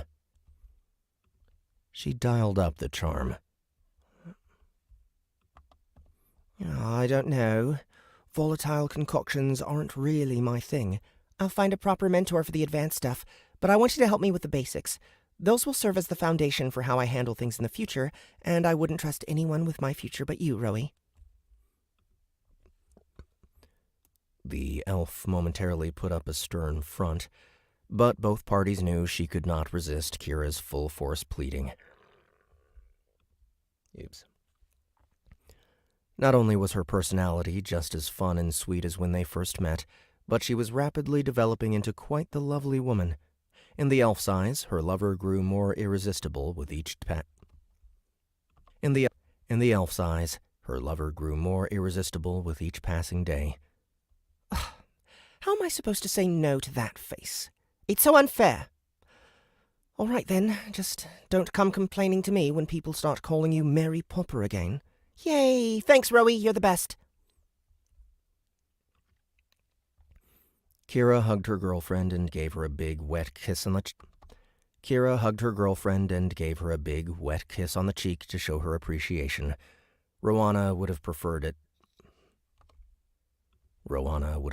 it be on the lips, more specifically the lower ones, but Minnick's constant hungry yipping ruined the mood.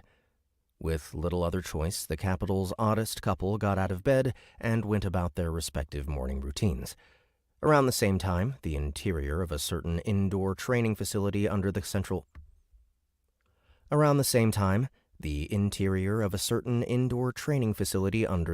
consortium's management was getting quite rowdy.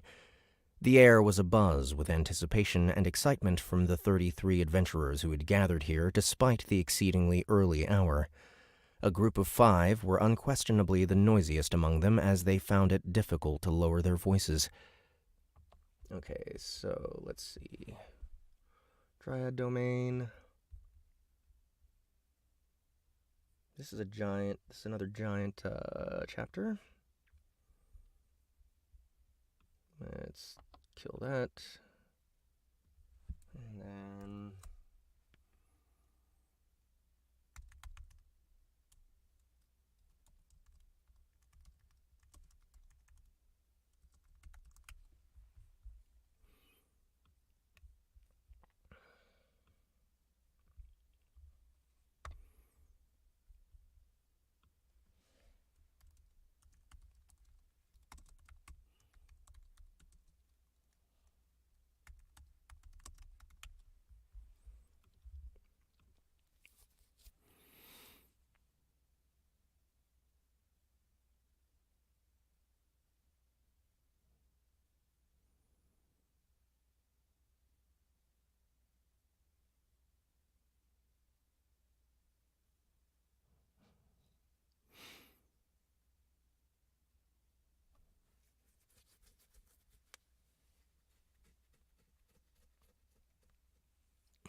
Alright, so there's a bunch of random dudes here.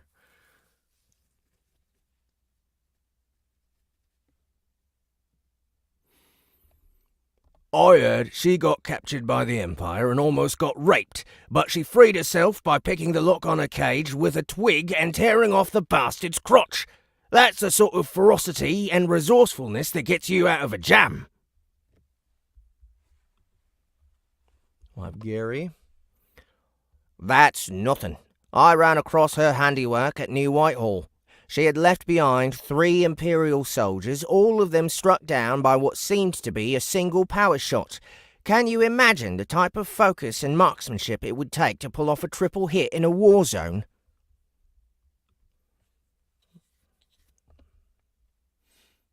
Who else do we have here? Who is 3? Is that still Annie? Yeah, that's Annie. Annie and Courtney are activated right now. Let's go with Lori. Maybe Dory, too. And we'll give Dory this one. My cousin was part of her... We'll do Lori first. Say what you want. My cousin was part of her unit on Armageddon Day. The way he tells it, it was her calm judgment. The way he tells it, it was her calm judgment and magnificent skill with the blade that won the day. Say what you want. I was there at Fort Yemen. I'm only alive because her kind and caring nature moved the hearts of those dryads. Damn it. Say what you want. I was there at Fort Yemen. I'm only alive because her kind and caring nature moved the hearts of those dryads. Damn it.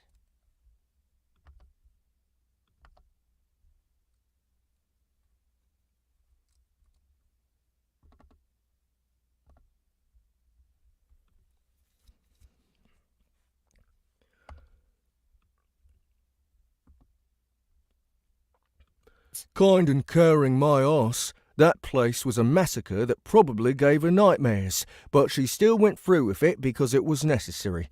I doubt even the consortium's big shots have that sort of unflinching resolve. It was a surprisingly heated argument, with each man or woman convinced their opinion was correct.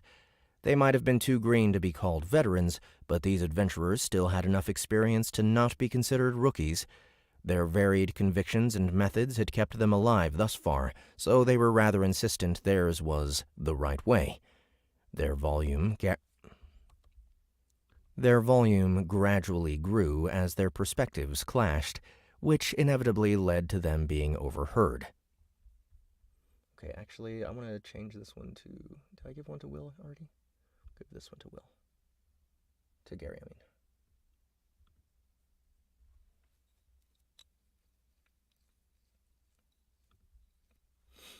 Except this one, I think that one was supposed to be me. Let's give that to me as well. Damn, that's nothing. I ran across her handy... No, that was supposed to be Gary.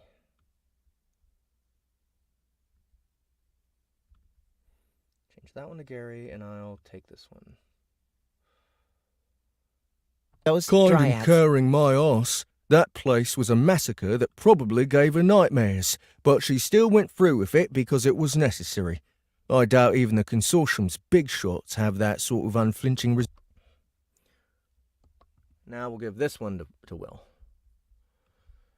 Excuse me, gents. May I ask what it is you are so vehemently discussing?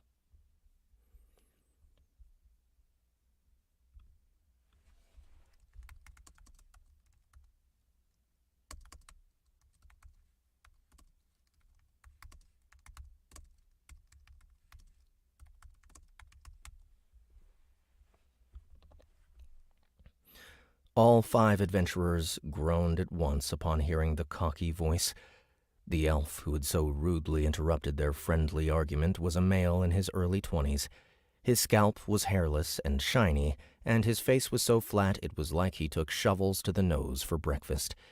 They could tolerate his odd looks, though. It was common for adventurers to acquire certain scars or deformities over the course of their dangerous careers. The guy's attitude and personality were the real problems.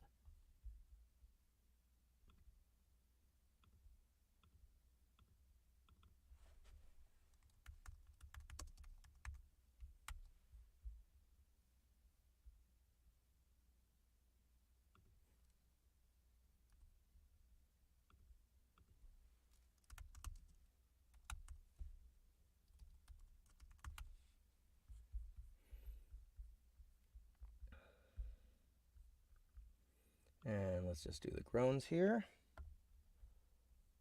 Who's this guy? I heard she got captured by the Empire and almost got raped.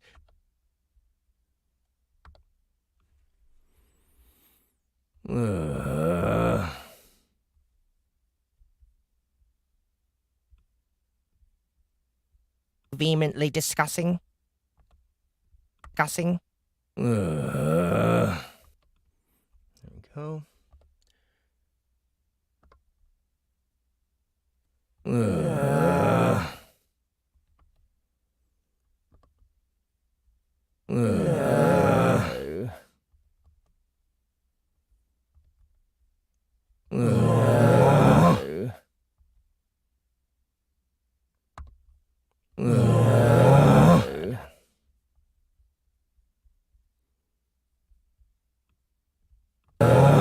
All 5 adventurers groaned at once upon...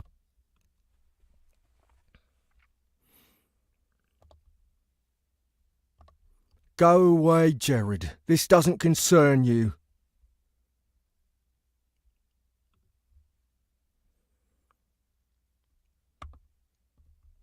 Yeah, why don't you go tend to that ridiculous flock of yours? Or maybe fall down a well and fail to get out of it for a week. Again. Why are you even here, you idiot? This is no place for a hack like you.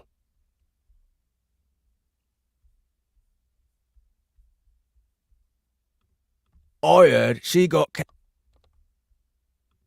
like you. I think the average intelligence in the room plummeted by 50 points when you walked in.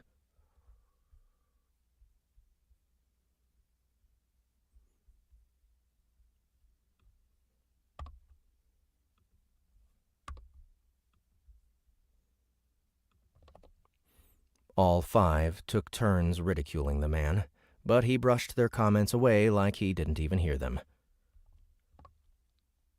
Ha ha ha! No need to sing praises of my exploits, he declared magnanimously. Even someone as great as I sometimes wishes to communicate freely with my fellow adventurers. The group groaned again.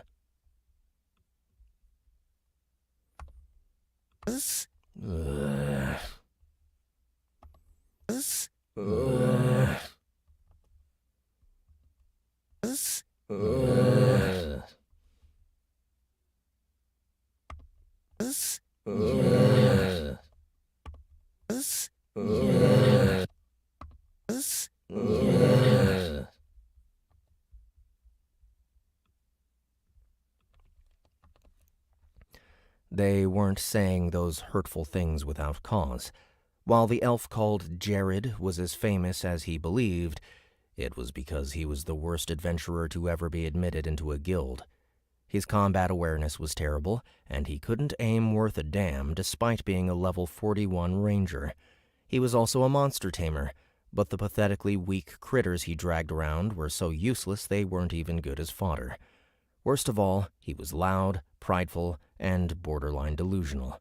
It was like he saw and heard things through a filter that made it seem like he was king of the world.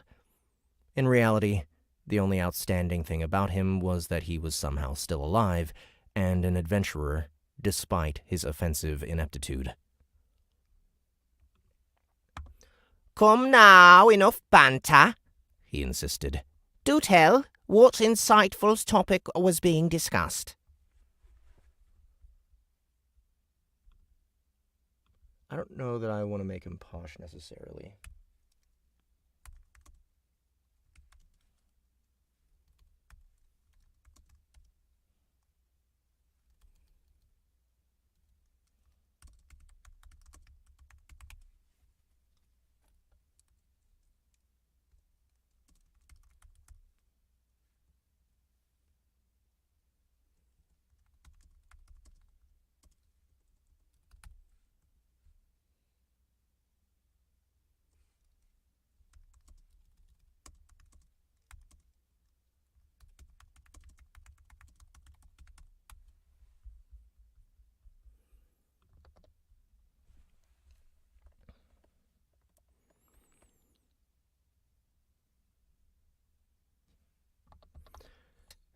If you must know, one of the guys spoke up, we're talking about what makes the hero of chaos so exceptional. Ah, that's simple, Jared scoffed. Her biggest asset is her marketing skills.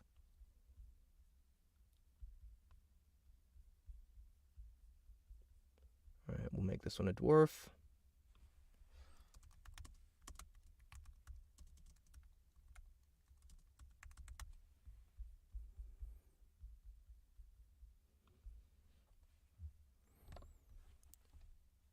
You fucking what, mate? You fucking what, mate? The dwarf in the group blurted out. You fucking what, mate? You fucking what, mate? The dwarf. Have you been hitting the enchanted liquors too hard?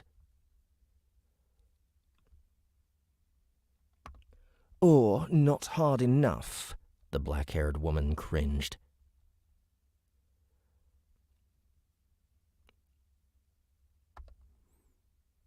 Go on then. I'm probably going to regret this. But let's hear it, said the hooded man. Go on then. Explain why marketing is Morgana's greatest strength.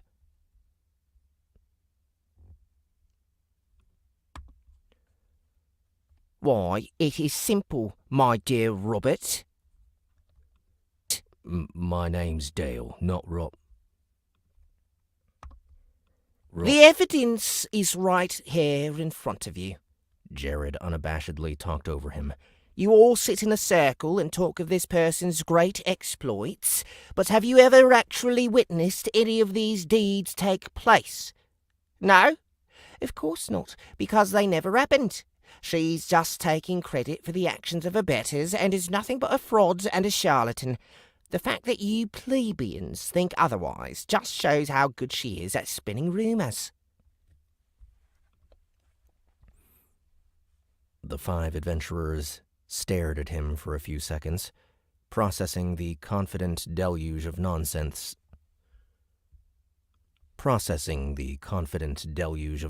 that just fell out of his mouth. They then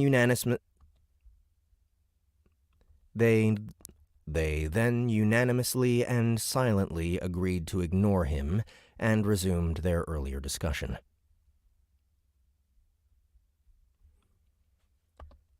So, like I was saying, her soft and warm heart is what truly makes her a hero. She has the power to inspire even legendary beings to take interest in our plights.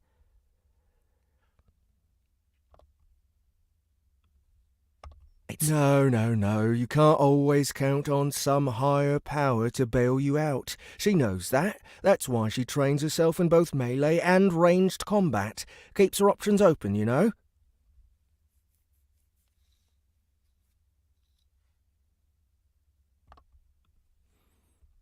Come to think of it, I hear she's something of a regular visitor to the Consortium's library. We all gather information as part of our preparations, but she takes her studies more seriously than most.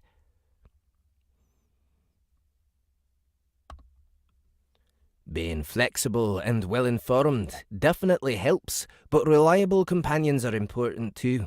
Remember last year when she teamed up with the Rustblood Juggernaut and that Demon Tamer bloke to challenge the Palace of the Crystal Maiden? Nobody can conquer that place on their own. Oh yeah, I heard about that. She got some incredible ice shooting bow out of... Oh yeah, I heard about that. She got some incredible ice shooting bow out of it, didn't she? Wonder if she'll let us catch a glimpse of it in action. Jared walked away from the group, shaking his head with a wry smile. Ah, poor delusional newbies. It's okay. Can't blame them for being misled by that upstart. They'll realize the folly of their ways soon enough. The entire Republic will know that I, Jared Finks, am the true rising star of... Shut up, you hopeless... of... Shut up, you hopeless retard!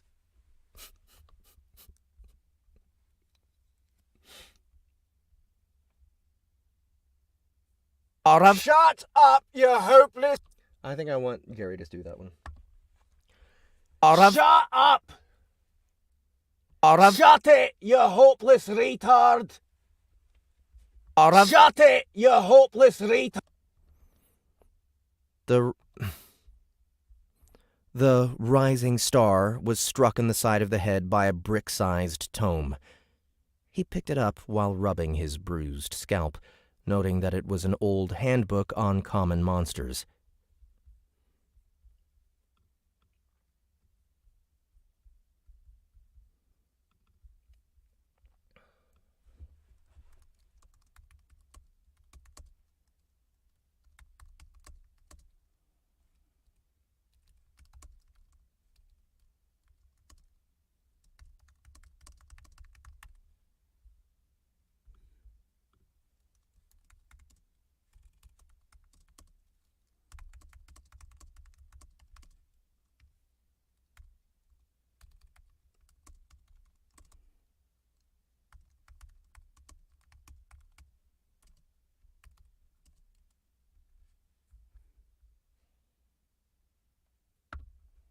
Retard!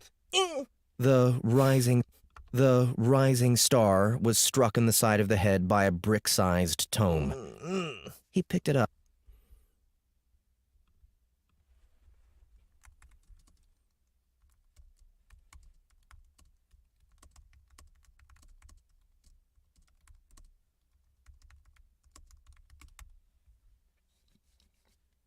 Common monsters.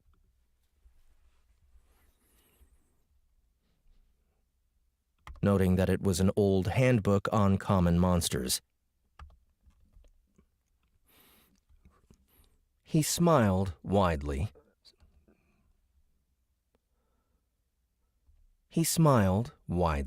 Scribbled his name on the cover, and gave his autograph to his adoring fan. The man had his friend burn the book to a crisp while Jared walked off to make himself a nuisance somewhere else.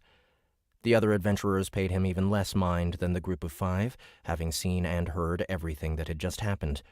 Quite a few wanted to shut him up by force, but nobody wanted to give him even a sliver of their attention he clearly craved.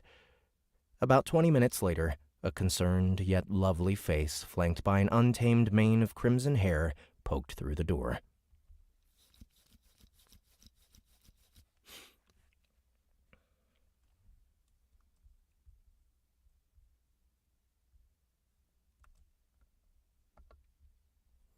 Crap, you're all here already. I'm not late, am I? The adventurers immediately lined up to offer Kira their greetings, while assuring her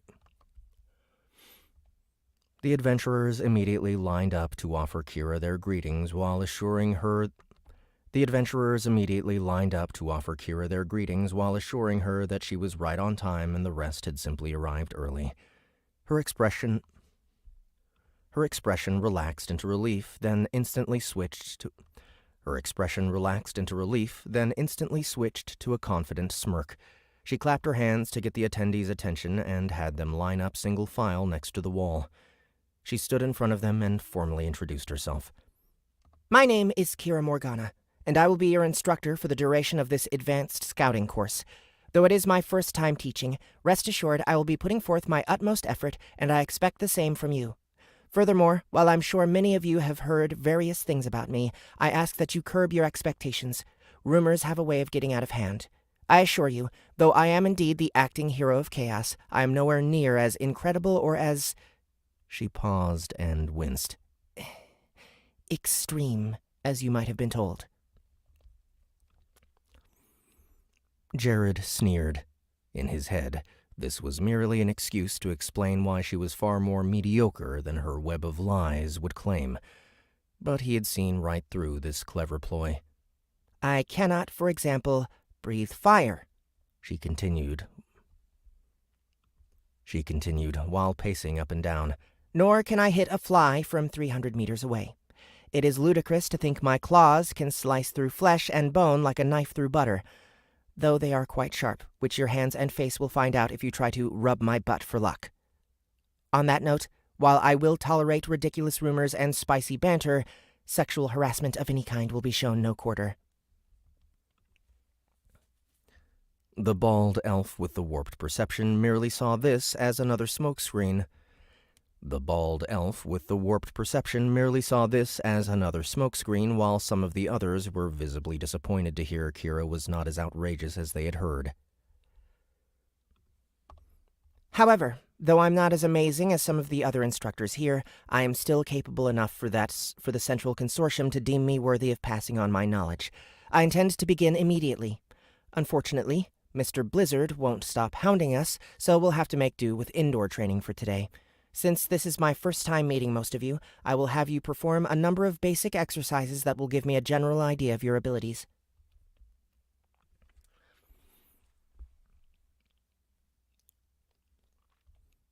At least, that's what Boxxy's mentor skill told it was the best course of action. The shapeshifter had acquired this ability after educating Cade on the finer points of stabbing and haggling. In addition to allowing the shapeshifter to pass on its job to others, the skill also provided it with a plethora of tips and tricks for aspiring teachers. Putting them into practice would naturally advance the mentor skill, though progress would be slow since passing knowledge on to the next generation was primarily an enlightened practice. Mastering the alien concept would be a challenge, but this only motivated the shapeshifter to try harder. Overcoming such limitations was a great feeling, and a higher mentor level would prove instrumental in this Overcoming such limitations was a great feeling, and a higher mentor level would prove instrumental in this latest scheme to advance its doppelganger job. We'll begin with hand-to-hand eye coordination. In there. She pointed at a stack of boxes in the corner. You will find a number of... In there. She pointed at a stack. You will find a number of throwing knives, courtesy of the Consortium's apprentice blacksmiths. I want each of you to grab a box and show me what you can do. We'll start at 4 meters, then gradually work our way up to 10. Let's get moving, people. The adventurers did as instructed and began chucking the tiny blades at the targets lining the walls while Kira observed from behind. There were some mixed results. Her students were primarily rogues and rangers with a few monster tamers and blade dancers mixed in, so not all of them were accustomed to throwing weapons. It also didn't help that these knives were forged by novices, so their balance and sharpness weren't the best. Even the trainees with experience in this type of weapon found it tricky to consistently hit their targets. However, they were all adventurers with a total job level between 40 and 70, so their skills and heightened attributes helped them adapt to the... However, they were all adventurers with a total job level between 40 and 70, so their skills and heightened attributes helped them adapt to the exercise rather quickly. Kira was also moving from one student to the next, giving them pointers and demonstrating proper throwing technique whenever possible. A few messed up on purpose just so they could have the cute instructor. A few messed up on purpose just so they could have the cute instructor give them some attention, but ended up being chewed out for not taking the class seriously. It would appear that, of the many rumors surrounding her, the ones about the beastkin's sharp tongue and keen...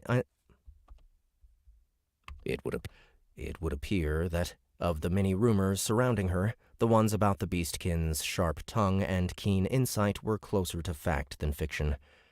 After a solid 30 minutes of practice and tutoring, everyone was starting to get the hang of the relatively basic task. Everyone except Jared. For what must have been the 100th time in a row, the boastful elf completely failed to stick a knife in the man-shaped straw-filled dummy. His attempts either hit it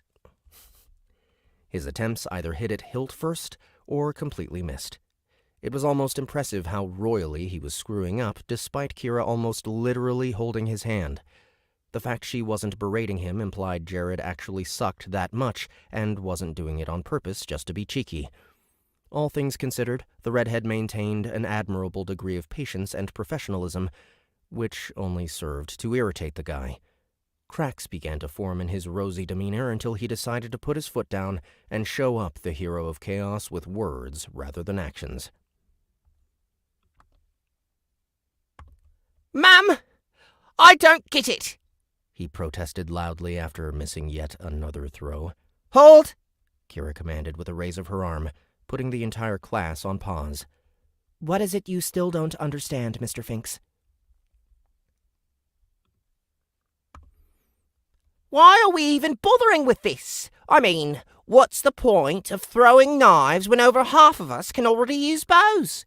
Shouldn't we be focusing on the weapon that's clearly superior in range, power, and accuracy? Ma'am. The elf spoke while crossing his arms with a cocky, gotcha attitude, probably intending to use this as evidence that Kira didn't know what she was doing. You have a point there, Mr. Finks, she said with a nod. There really does not seem to be much use for throwable weapons for an archer. However, I would like to demonstrate something for your consideration. Would you mind putting your hand against the wall? She jerked her head towards the wall a few meters behind Jared. The elf stared at the wooden surface in question, wondering what she was on about. I said put your hand on that wall!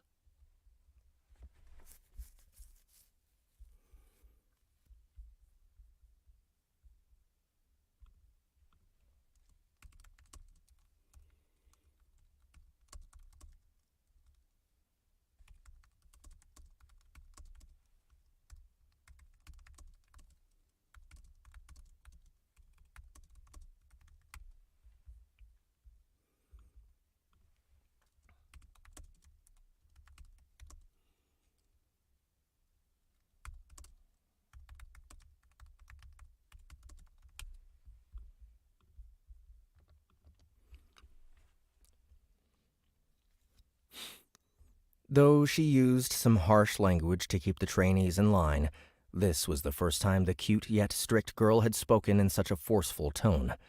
The shift in demeanor was so sudden and drastic that she momentarily seemed like a different person, and even a man as ass-backwards as Jared got the message loud and clear. He took a few steps back and pressed his left palm against the wall as instructed. Kira then yanked one of the knives from the target dummy beside her and threw it at him clean across the training hall. Steps back and pressed his left palm against the wall as instructed. Kira then yanked one of the knives from the target dummy beside her and threw it at him clean across the training hall. Thunk!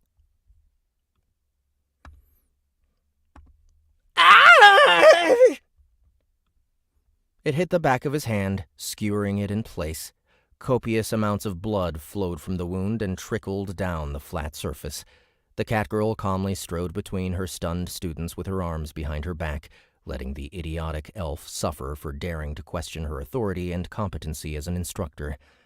When she eventually reached the whimpering buffoon, she turned around to face the class and raised her hand at the elf as if showing an example.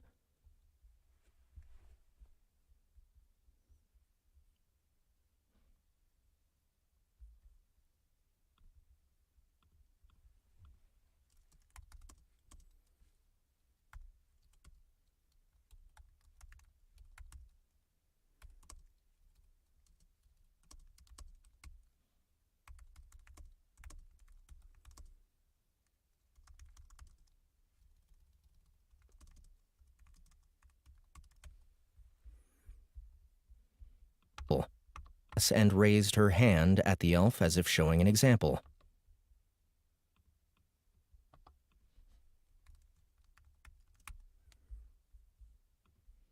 As if showing an example.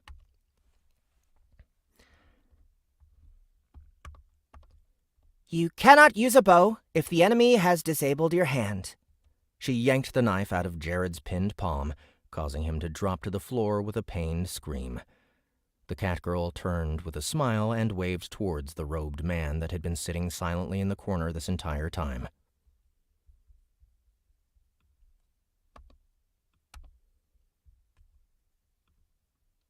Your hand. She yanked the knife out of Jared's pinned palm, causing him to...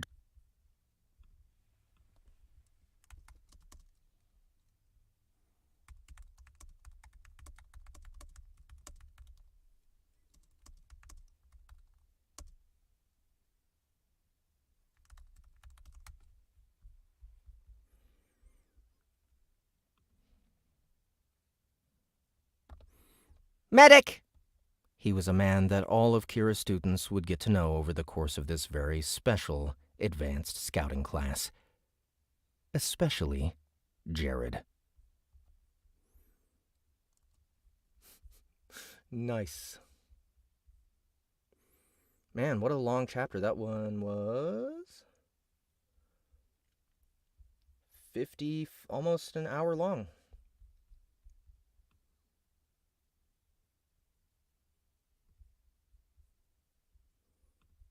All right, I'm going to go blow my nose. I'll be right back.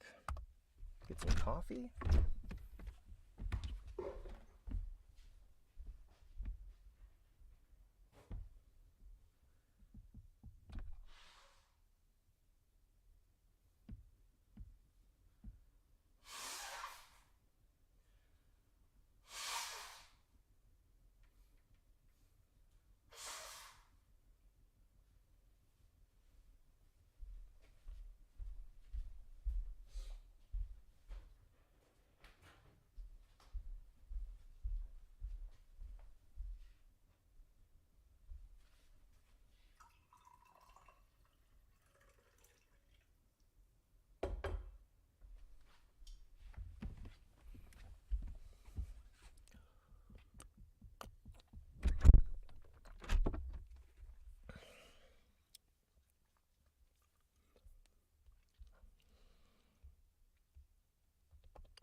A Tale of Fun and Games.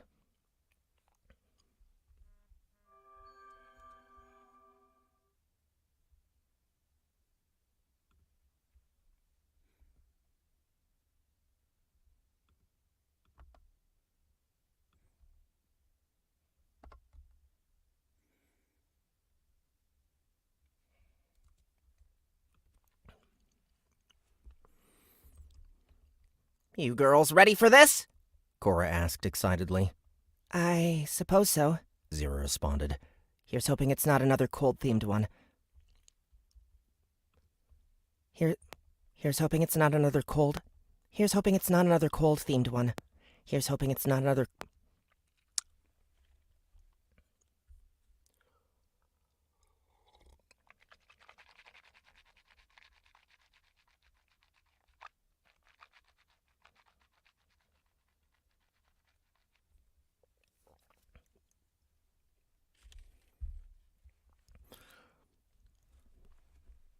Here's hoping it's not another... Here's hoping it's not another cold theme. Here's hoping it's not another cold-themed one. There's nothing more infuriating than...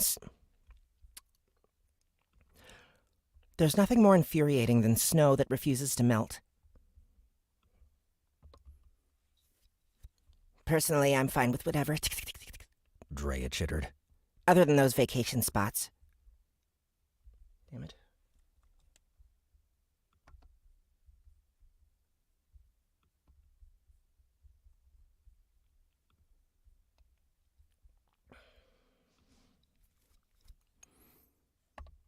What?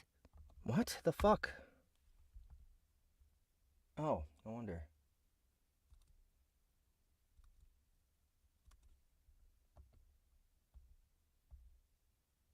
Check 2, check 3.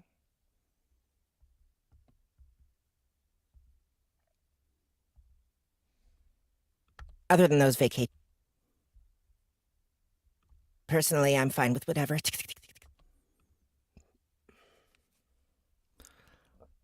What? Really?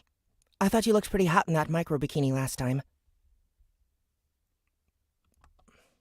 Archfiend. What? Really? I thought you looked pretty hot in that micro bikini last time. The Archfiend pointed out.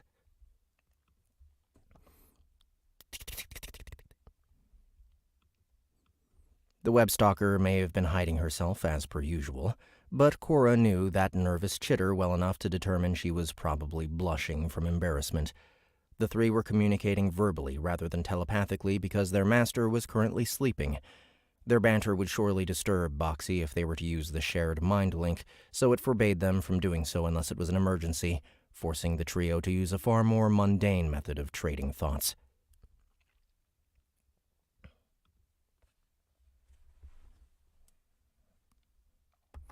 Anyway, I guess we'd better get this show on the road. Lavender! Pop.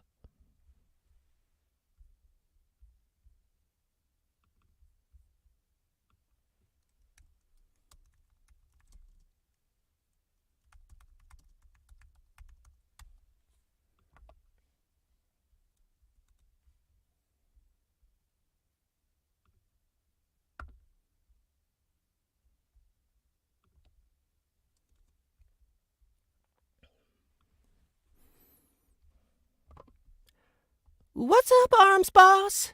Go get Ambrosia. Like, right away. Pop.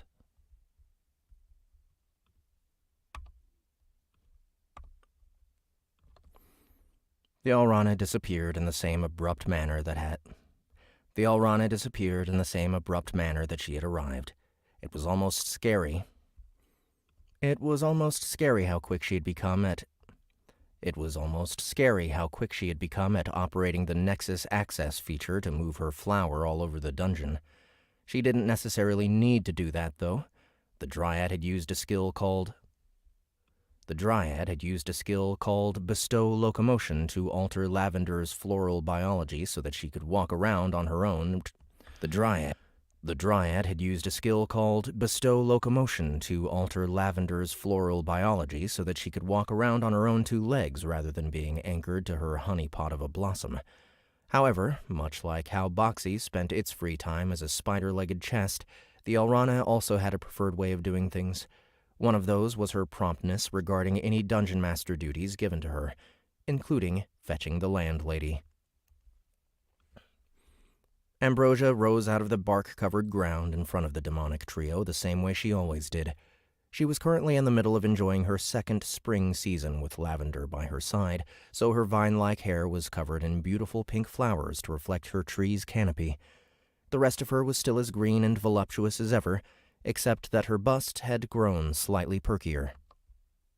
The rest of her was still as green and voluptuous as ever, except that her bust had grown slightly perkier.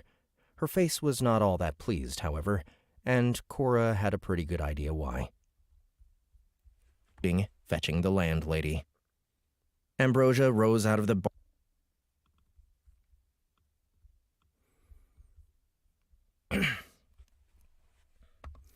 Yes, what is it? The Dryad asked coldly. Yo! Didn't mean to interrupt your pollination or whatever, but we could really use your help with this. The Archfiend held out an all-too-familiar square gem, which had only just now regained its pink coloration. Ambrosia sighed, took the divine relic from the demon's hand, and cupped it between her palms. After a minute of rapid recharging, the Atlas of Dreams popped out of her grasp and began forming a new instant dungeon. After a minute of rapid recharging, the Atlas of Dreams popped out of her grasp and began forming a new instant dungeon. Having fulfilled her part, the Dryad sank into the floor with a quick Fare thee well, leaving Boxxy's familiars to stare at the rapidly forming portal. Palms. After a minute of rapid recharging, Ambrosia sighed, took the divine relic from the demon's hand, and cupped it between her palms. After a minute of rapid recharging, the Atlas of Dreams.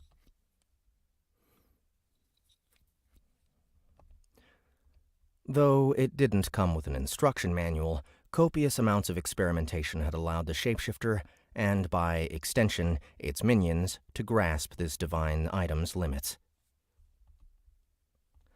Though it didn't come with an instruction manual, copious amounts of experimentation had allowed the shapeshifter, and by extension, its minions, to grasp this divine item's limits. This also applied to all the ways it violated the laws of magic. For instance, the monsters within its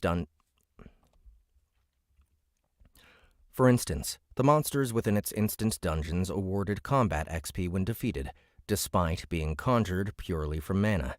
They were also much deadlier than their natural world equivalents, though that was mostly due to their minds, or more specifically, the lack thereof. Creatures born of the Atlas operated on what appeared to be an odd mix between cold logic and natural instincts. They were less like sentient beings and more like meat dolls that followed a complicated set of instructions or an elaborate script. There wasn't any real will or intent behind their actions. Even the enlightened that sometimes appeared were nothing more than puppets dancing to this unheard tune. Put another way, they lacked the soul of a regular dungeon-born creature, which would normally disqualify them from granting XP when killed. This also meant they were somewhat predictable, but at the same time this mindlessness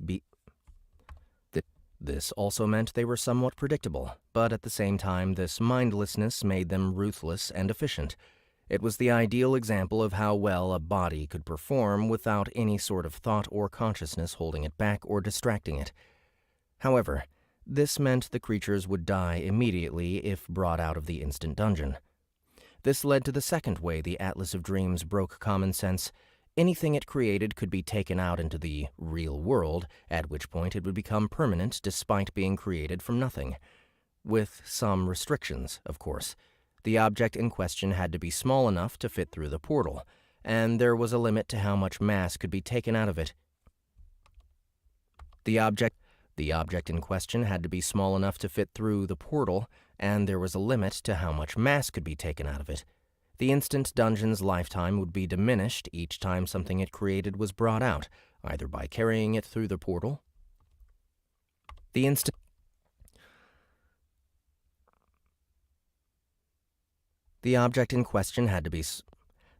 dungeon's lifetime would be diminished each time something it created was brought out, either by carrying it through the portal or placing it into Boxxy's storage.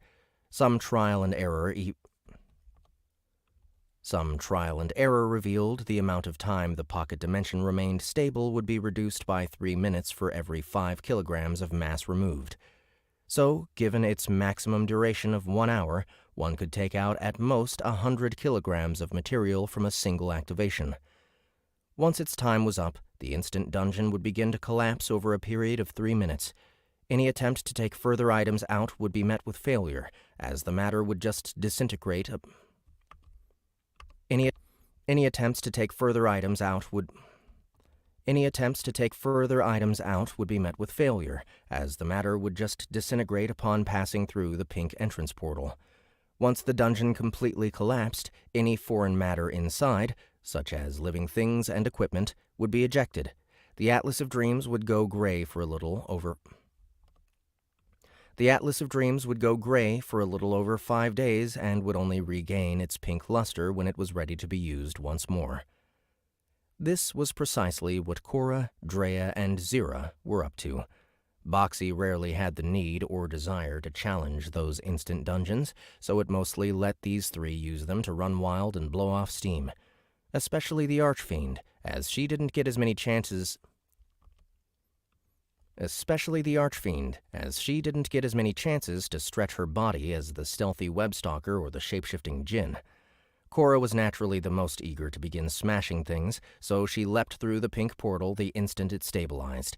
She was immediately met with a desolate, brown wasteland, completely featureless save for the few charred tree stumps.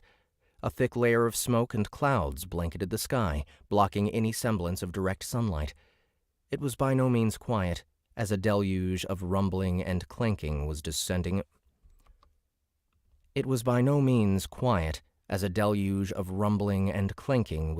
upon the fiend from her left and right side. You have entered a Golem War Zone instant dungeon. Okay, let's see here.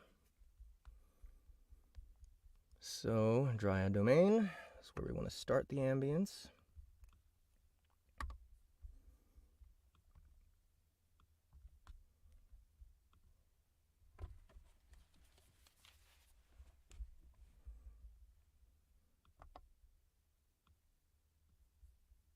Webstalker or the shapeshifting djinn.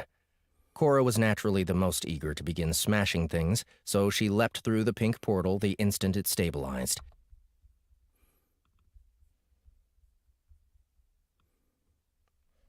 Okay.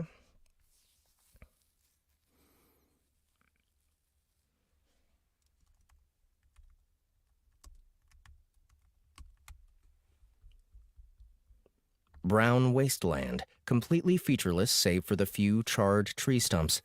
A thick layer of smoke and clouds blanketed the sky, blocking any semblance of direct sunlight. It was by no means quiet, as a deluge of rumbling and clanking was descending upon the fiend from her left and right side. You have entered a Golem War Zone instant dungeon.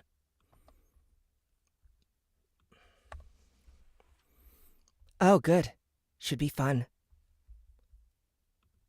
Oh, good. Should be fun. Zira said, with a wry grin. Speak for yourself. I'm gonna struggle with this one. Drea grumbled with an annoyed chitter. The two demons followed Cora after she dove into the instant dungeon, and all three had a pretty good idea what was about to happen. While the exact layout and monster composition of an instant dungeon were randomized to a degree, it always followed a certain theme or setting connected to its name. Furthermore, while there were a lot of dungeon templates, they seemed limited in number. The trio's repeated explorations of the Atlas of Dreams would inevitably have them see all of the different scenarios. They weren't at that stage yet, but they were already getting some reruns, like the Golem War Zone, which Boxxy's familiars had encountered twice before.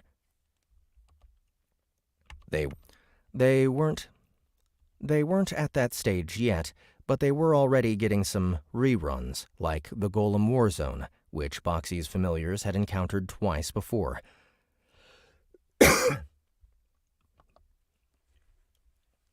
One sec, guys. Be right back.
Sorry, guys, just looking for some pills.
That was a little ridiculous. Sorry about that.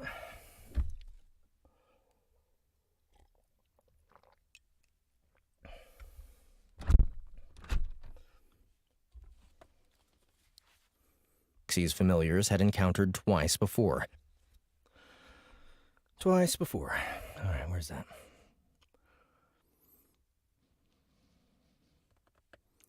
That was how they knew that the two rumbling fronts closing in from either side were small armies of constructs that would clash right on top of them.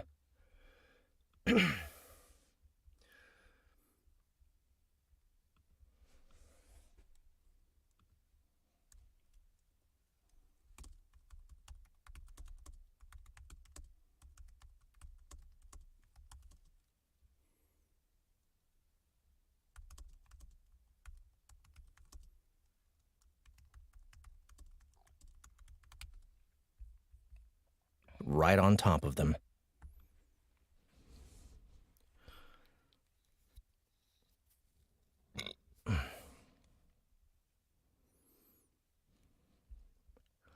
As the dungeon's name implied, they were all war golems similar to Fizzy, though every aspect aside from their overarching species was randomized.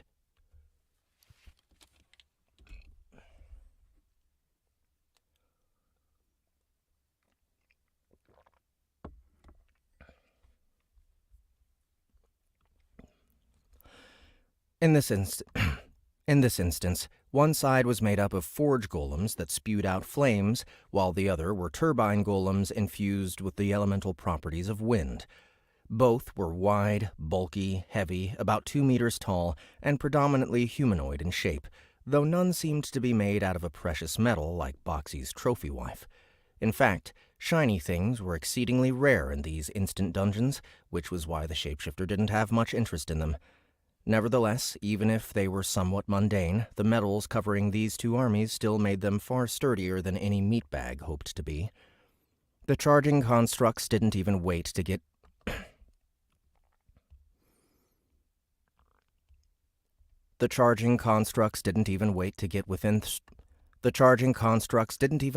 within striking distance before opening fire on one another. The two steel fronts began bombarding one another with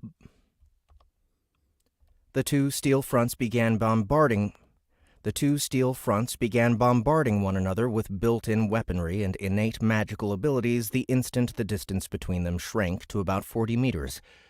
Glowing bolts of plasma, lumps of smoldering magma, and steel-cracking shockwaves began ravaging the already desolate ground. This was exactly how this scenario had played out twice before, including the part where both armies were poised to clash against one another right on top of the dungeon's only exit. Cora, Drea, and Zira were fully aware loitering in the middle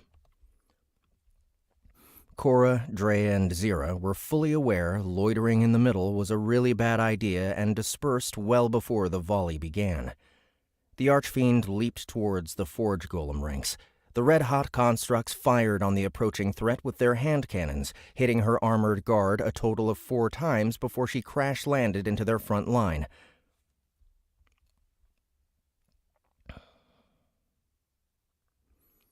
Cora regained her footing and ducked low to the ground so that the ones in the back couldn't fire at her without hitting their own allies. The Forge Golem in front of her swung its steel fists at her, but she effortlessly caught both of them in a hand each and... The Forge Golem in front of her swung its steel fists at her, but she effortlessly caught both of them in a hand each. The Forge Golem in front of her swung its steel fists at her, but she effortlessly caught both of them in a hand each and didn't let go. She used her 4 other arms to grab hold of its shoulders and squeezed on them like a massive... She used her 4 other arms to grab hold of its shoulders and squeezed on them like a... She used her 4 other arms to grab hold of its shoulders and squeezed on them like a massive pair of pliers while pulling on its wrists. The golem's body groaned and creaked, but it was unable to prevent its arms from being pulled out of their sockets. Its faceless head was then bludgeoned from both sides with its own limbs, crushing it like a walnut. Cora left the crippled thing behind and moved on to the next, which was preparing to blast her in the face with its arm-mounted plasma cannon. Already in a low stance, the demon moved all 3 of her right hands in a scooping motion, throwing a rather rude amount of dirt at the golem. It didn't flinch in the slightest, since it had no eyes or mouth for the flung dust to invade, though it did have one other vulnerable opening. The copious amount of foreign matter flooded into the barrel of its weapon and jammed it, causing it to misfire and release a harmless puff of smoke. The fiend finished closing the distance, shaped one of her left hands like a spear, and jabbed into the steel monstrosity's center of mass.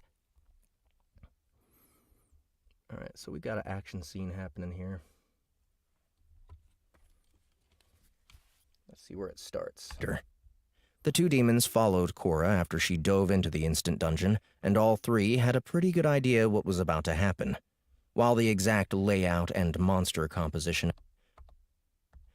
Furthermore, while there were a lot of dungeon templates, weren't at that stage yet, but they them. As the dungeon's name implied, they were all war golems similar to Fizzy, though every aspect of in this instance, one side was made up of...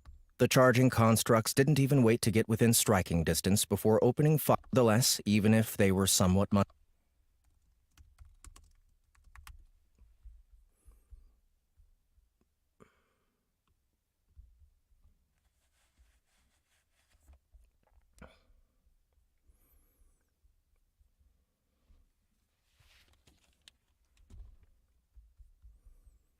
monstrosity's center of mass.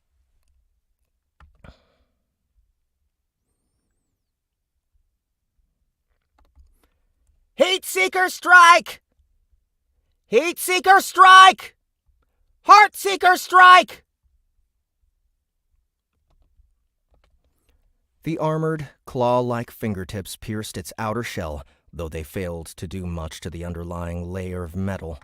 The armored, claw-like fingertips pierced its outer shell, though they failed to do much to the underlying layer of metal.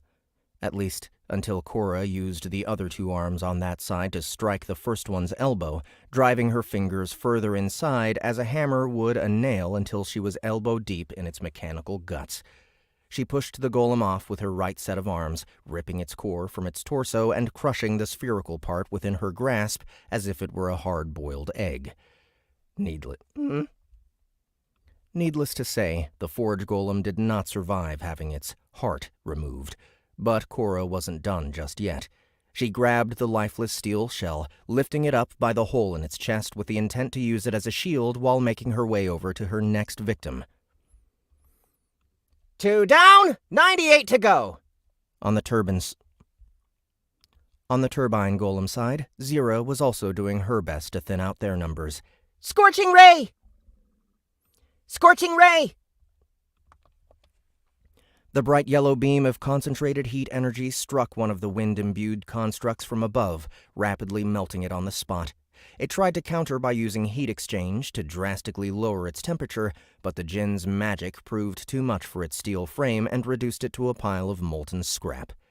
Zira grinned gleefully and moved on to the next, melting it like a candle before a blowtorch. Zira grinned gleefully and moved on to the next, melting it like a candle before a blowtorch while Zira grinned gleefully and moved on to the next, melting it like a... Zira grinned gleefully and moved on to the next, melting it like a candle before a blowtorch while cackling like a maniac. The constructs on the ground naturally fired at her, but were having trouble hitting the airborne target. The slutty demoness had been practicing her aerial maneuvering quite a bit during these instant dungeons and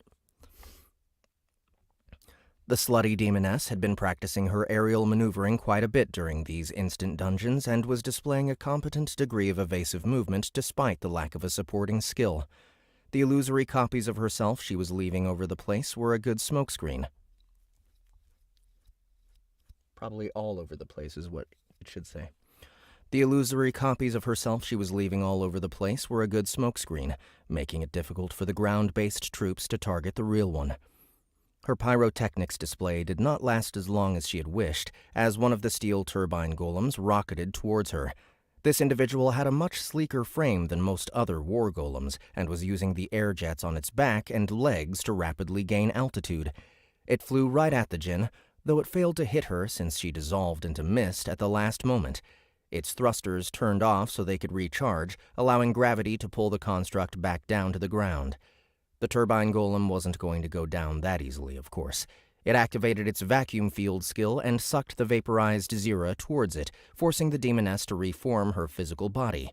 She fought against the powerful air current long enough to finish invoking her newest pyromancer skill. The djinn's cheeks bulged out. As she blew a stream of fire out of her lips, which shaped itself into a crude replica of her physical form.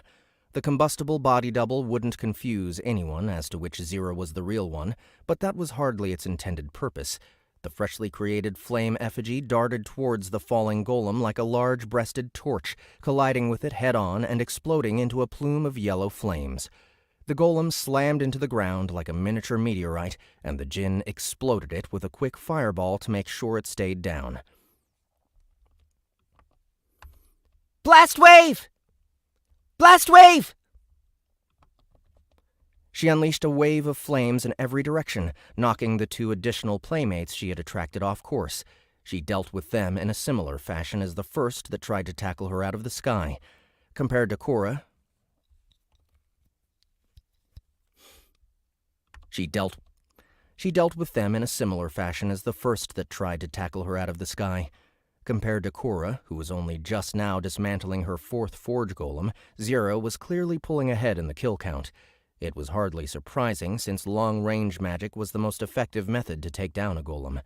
These advanced constructs were better at defending and retaliating against arcane barrages than their lesser versions,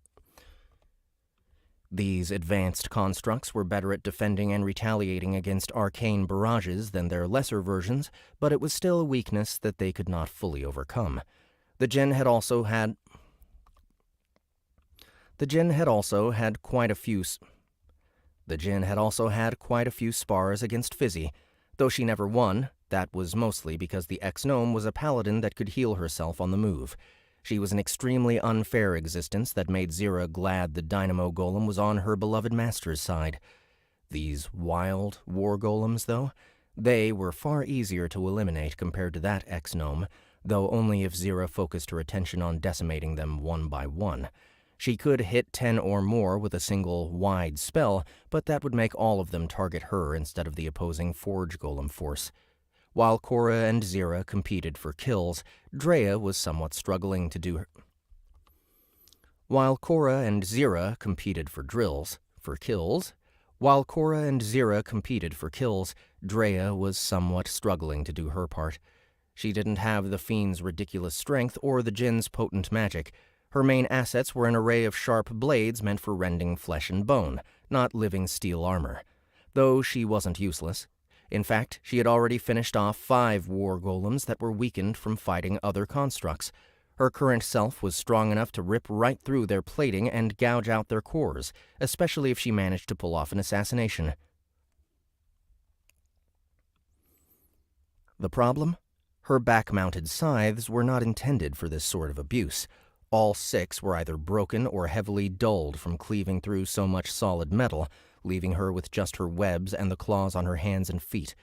Though much sturdier, they lacked the size and sharpness needed to inflict any meaningful damage on those mechanized monstrosities. She could still fight, though winning took considerably more effort. The arachnid assassin was currently giving it her best against a turbine golem with axes for hands. The wind enchantment behind these weapons made each of its slashes fly forward, greatly extending its striking range. It still failed to hit the nimble spider girl, who clawed at its hands and arms with every missed swing. A particularly solid swipe managed to tear off the plating golem's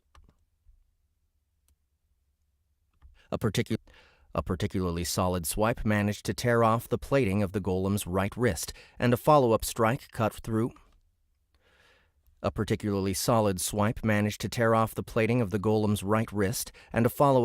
cut through the mechanical muscles operating its hand. With one magic war axe wielding limb out of commission, Drea gained some leeway to start webbing up the metal construct. With one magic war axe wielding With one magic war axe-wielding limb out of commission, Drea gained some leeway to start webbing up the metal construct. She hurled globs of impact webbing from her palms, which exploded into a mess. She hurled globs of impact webbing from her palms, which exploded into a mess of sticky silk the instant they collided with the golem's armor. The more it struggled, the more the webstalker's strands crept into its joints. Ironically, the golem's efforts to break free of its bindings only limited its movement further. Except some part of its automated thought process recognized that, even if they were made by a demon, the material was highly flammable spider silk. The weakness of her webs was why the arachnid demoness avoided those flame-belching forge golems as much as she could. Unfortunately, all war golems had heat exchange, which was precisely what the turbine golem activated to get itself out of this mess. The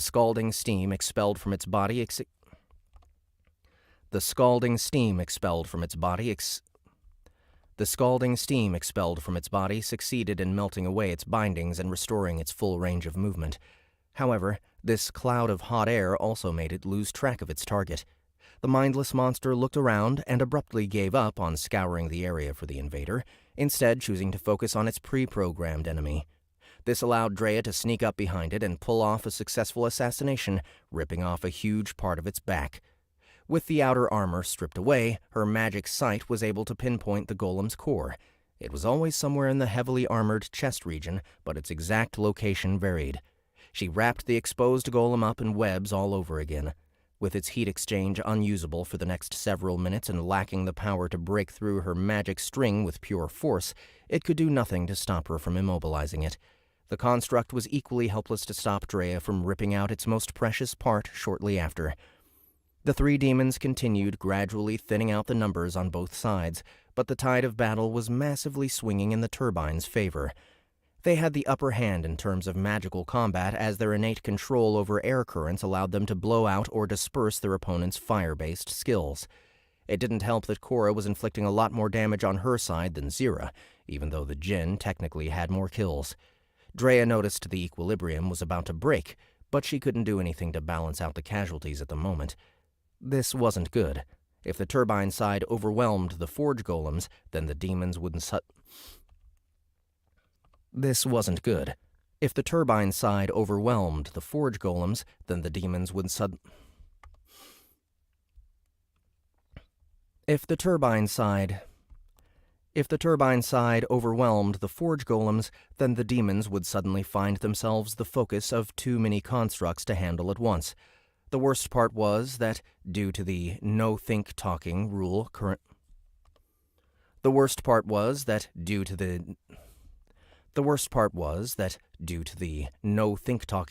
currently in effect, Drea couldn't warn her colleagues over the deafening din of the battle. Thankfully, Zira noticed the mounting imbalance and decided to tip the scales back into place. She floated upwards, far above the war golem's engagement range, and clapping her hands together. After concentrating for a few moments, a bright light began to pour out from between her palms. A few seconds more and she slowly opened her hands, revealing an apple-sized crystal sphere that looked like a large pearl. This bauble was a focusing crystal, a common magical reagent typically made with alchemy and not something a familiar would normally have. Demons didn't exactly own things, after all. Zira, however, was a djinn, and her kind's primary job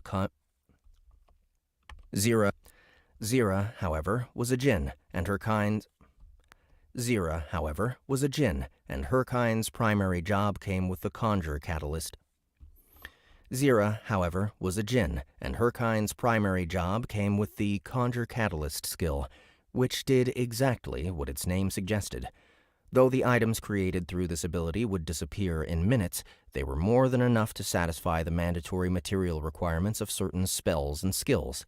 For instance, Zira's conjured focusing crystal was necessary to unleash a caster's most devastating incantations. These varied from one job to the next, but as a master of pyroclasm magic, the djinn's biggest, baddest spell was a natural disaster of earth and fire.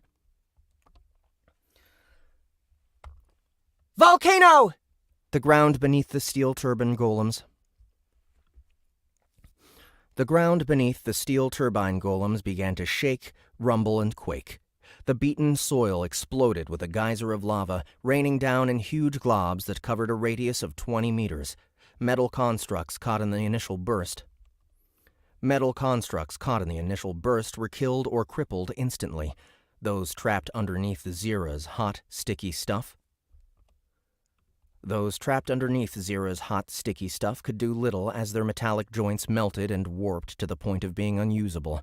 Some tougher golems managed to blow away or evade the molten stream, but were cut off from the rest by the lava at their backs and the forge golems at the front.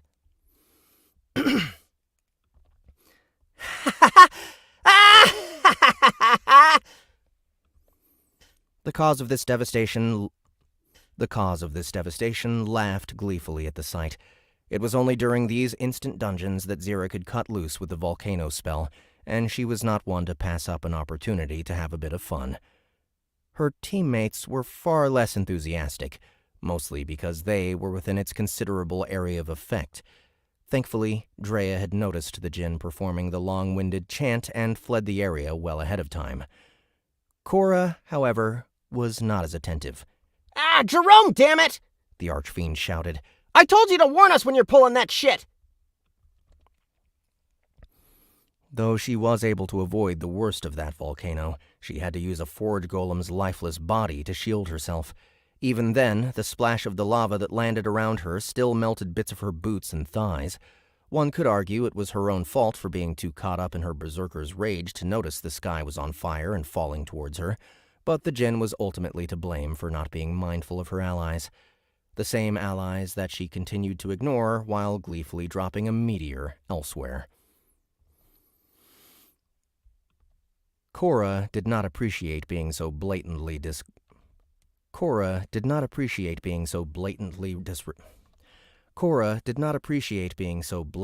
disregarded, but she had more important things to worry about than that flame.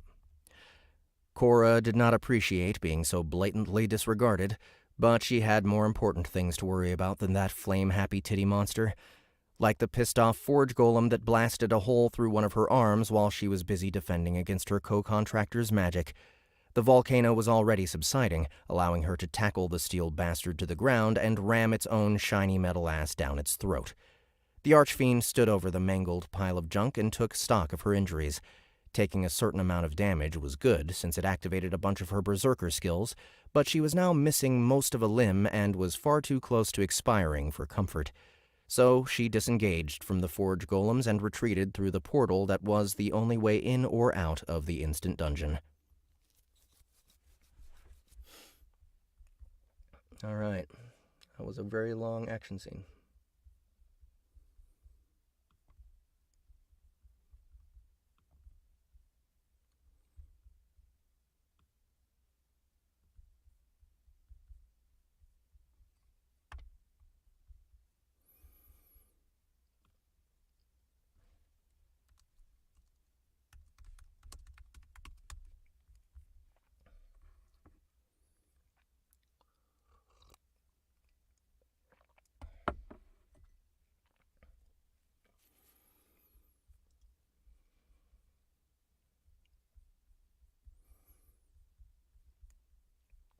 Been going for a while. That was the... Back in the Dryad's domain. Okay.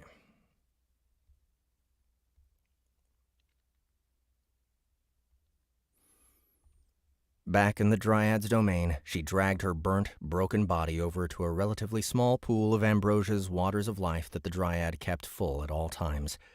Cora practically fell in, letting the restorative fluid heal all her wounds and regrow her missing body parts. She was surprisingly intact this time around, as she only lost a wrist, an arm, and several chunks of meat from her legs and torso. Her current condition was a far cry from the first time she challenged a golem war zone, which she left as a disembodied spirit on its way back to the beyond. It was an understatement to say that her current could be a lot worse.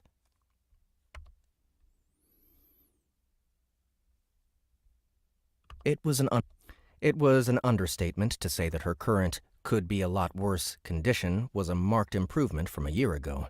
The development could be attributed solely to her master. though not because the creature's MP had risen and given her even more power. While that did happen, the increase was much too small to facilitate this sort of difference. The main reason why Cora's performance had improved was because she was actually paying attention to Boxxy's training.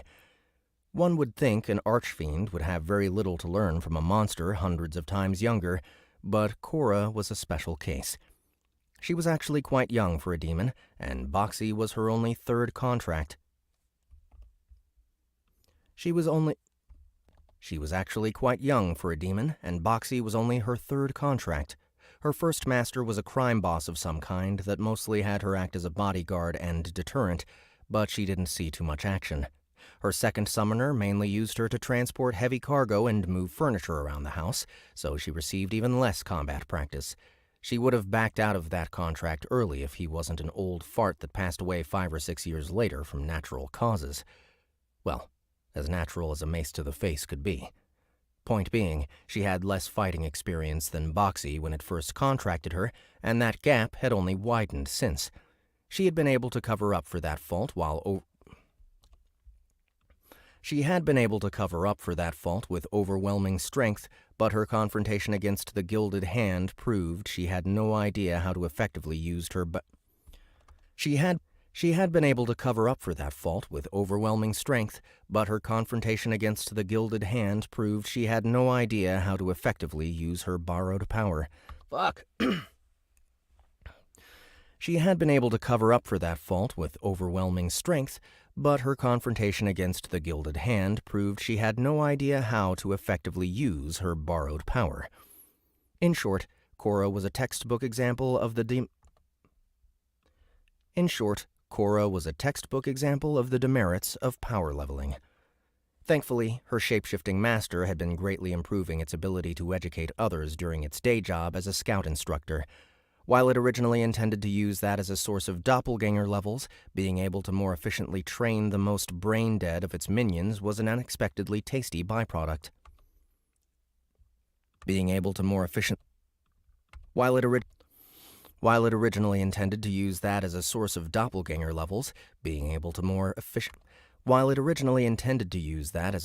doppelganger levels, being able to more efficiently train the most brain-dead of its minions was an unexpectedly tasty byproduct.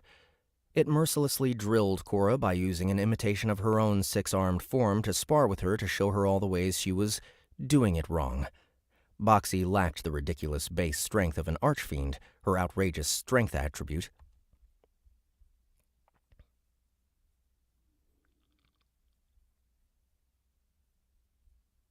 Boxxy lacked the ridiculous base strength of an archfiend, her outrageous strength attribute. Boxxy lacked the ridiculous base strength of an archfiend, her outrageous strength attribute, or a frontliner job like Berserker, but it still trounced her time after time using pure technique and speed. The demoness hated losing in a straight-up fight, which her master used as motivation. It took time to overcome her stubborn nature, but Cora was something of an idiot savant when it came to violence. She was actually not too dissimilar from how Boxxy was back when it was still a mimic, at least in terms of mentality. Whether it was because of that, the influence the shapeshifter had on her, or a mixture of both, Cora made great strides in adapting a more careful Whether it was because of that, the influence the shapeshifter had on her, or a mixture of both, Cora made great strides in adapting a more careful, consistent, and ruthless approach to combat. Her new style relied on basic elements like combination attacks, anticipating her opponent's actions, and making full use of her above-average size and weight. Boxxy also thoroughly educated the Archfiend on the subject of grappling moves, which Cora found greatly enjoyable. There was something magical about holding her victim down while she choked the life out of them. It was hard to say whether smashing or crushing was better, though the Archfiend was actively investigating the topic. In fact, by the time she rose from that regenerative pool, she was more than eager to resume her intensive research. Admittedly, those walking tin cans didn't make for the best data since there were no mushy bits, but knocking them about was still better than nothing. Walking back into the instant dungeon, she saw that the 200 war golems had been reduced to precisely 34, all of which were heavily damaged.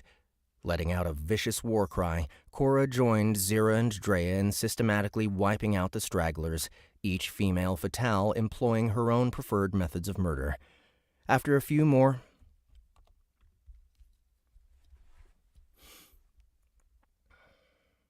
at least in terms of mentality. Whether it was because of that, the influence the shapeshifter had on her, or a mixture of both, anticipating her opponent's actions and making full use. Boxxy also thoroughly... There was something magical about... In fact, by the time... Intensive research. Admittedly, though knocking them about was still walking back into the instant dungeon.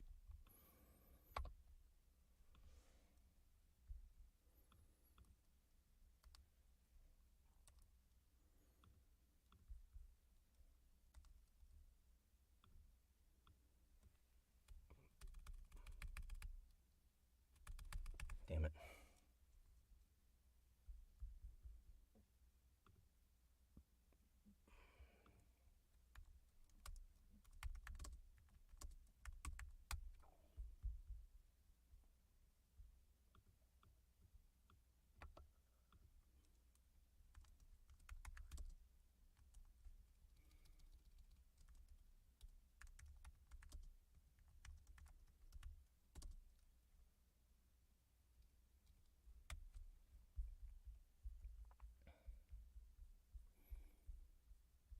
Okay, so... Of the instant dungeon.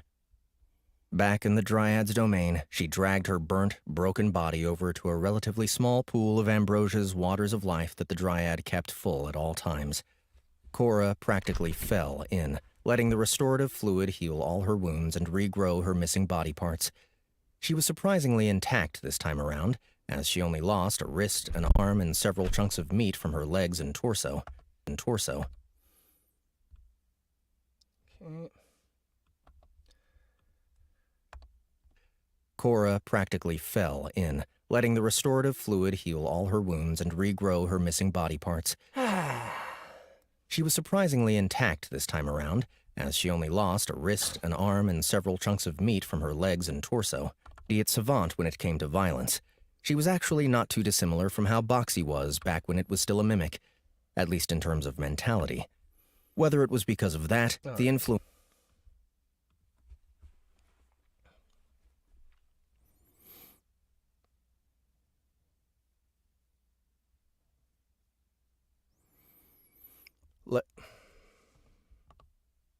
After a few more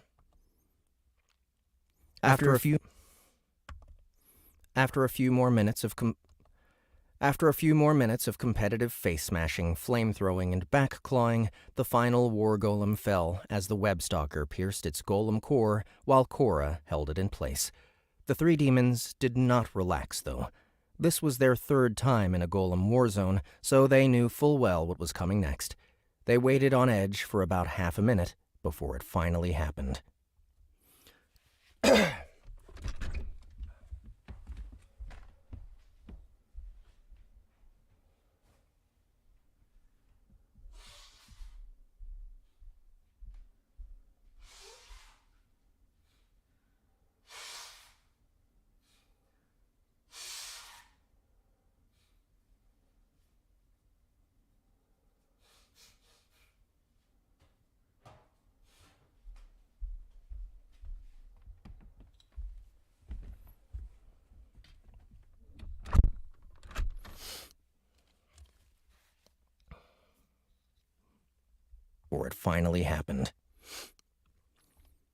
Congratulations! You have cleared the Golem War Zone Instant Dungeon. To the victor go the spoils.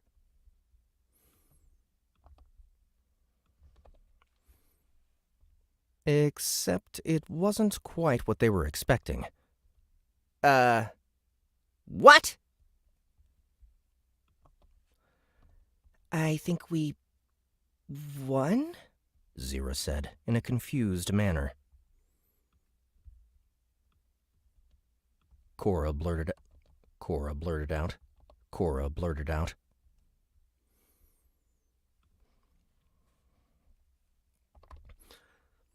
But shouldn't this be the point where Buckethead shows up? Once every war golem was defeated, a 10-meter-tall boss version would show up. Or at least that was how the scenario had played out during its previous iterations. I think it might have been because you left the dungeon, Drea chimed in. The moment you passed through the portal, I thought I saw a small ripple of mana radiate from the exit. It must have triggered something. That makes a good deal of sense, actually. The djinn nodded. It does? How do you figure? Elementary, my dear dicks for brains. Dungeons reward effort. The greater the challenge, the greater the spoils. You leaving the dungeon in the middle of the fight was probably interpreted as... You leaving the dungeon in the middle of the fight was probably interpreted as us being unworthy to challenge... You leaving the dungeon in the middle of the fight was probably interpreted as us being unworthy to challenge the big guy and get the more impressive reward. Oh yeah. Come to think of it, none of us left the Golem War Zone the last 2 times. Well, other than when we, died. When they came back into that same instant dungeon after being resummoned, there was no trace of the boss monster whatsoever. All things considered, it would appear that clearing out all 200 man-sized golems without retreating would trigger a secondary, hard mode. Overcoming this additional challenge would likely result in extra rewards. Overcoming this additional challenge would likely result in extra rewards. Overcoming this additional challenge would likely result in extra rewards upon completing the dungeon, though failure would earn the invaders a big fat nothing.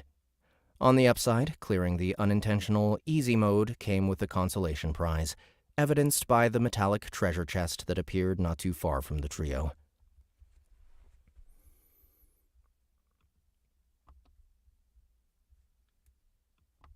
Let's get rid of that, and then we'll just skip this action scene.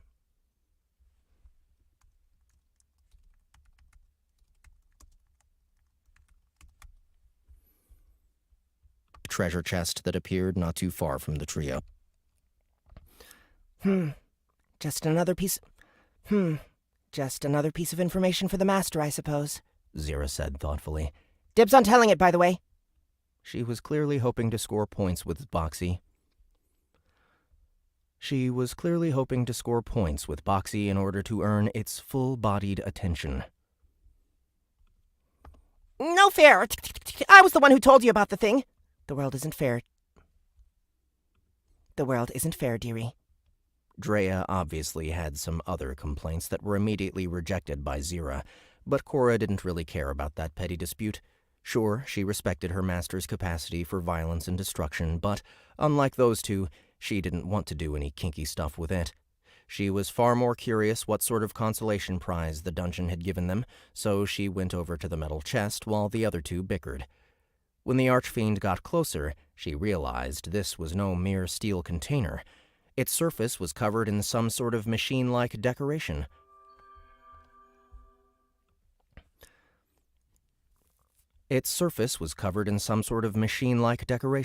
Almost as if the chest was a war golem. That thought led her to briefly consider how her master would look as a metal construct, but a loud clicking and grinding noise put a stop to that thought.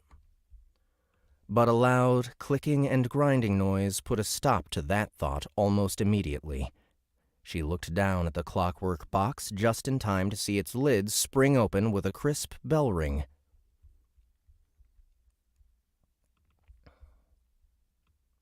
Construct, but a loud clicking and grinding noise put a stop to that thought almost. A small piston platform rose from the pointlessly intricate box, atop which lay a single steel sphere around 10 to 15 centimeters in diameter. Upon closer inspection, it wasn't so much a solid object as an intricate ball-shaped puzzle made up of countless tiny metal fragments that fit together perfectly. Cora reached out with a hand to pick it up, then remembered how Boxxy made her run laps around the tree until she died of exhaustion, all because she had scratched up one of its shinies. Rather than risk going through that pointless jog, she removed the armored gauntlet protecting her dominant left arm and used her bare hand to pick it up as gently as possible. Now that she held it between her fingers, She finally realized why this thing looked so familiar. She had ripped out and crushed quite a few of these in this dungeon, but this was probably the first time she was seeing one intact. Or inert, for that matter. Zira noticed it as well and floated over Cora's shoulder to get a better peek. Isn't that a war golem core? The djinn asked. Think so, yeah. Wait, where'd Bugbrain go? She got pissed I called dibs first and left. Oh. Anyway, this feels like a bit of a crappy reward. I wouldn't say that. Fizzy would probably be happy to have one of those to study. Or as a backup. Or something. Point is, if she's happy, Master will also be happy.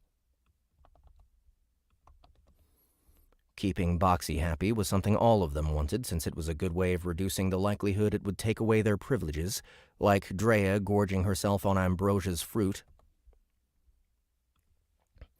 Keeping Boxxy happy was something all of them wanted, since it was a good way of reducing the likelihood it would take away their privileges, like Drea gorging herself on Ambrosia's fruit, or Cora playing with Lavender. Zira was a bit different. She wanted to please her master so that it would pleasure her in return, but that would also be denied if she were to misbehave. Yeah, I guess. Cora's. Here, you can give it to the... Here, you can give this to the boss. She idly tossed it to the djinn, who reached out to grab it as if it were a kickball.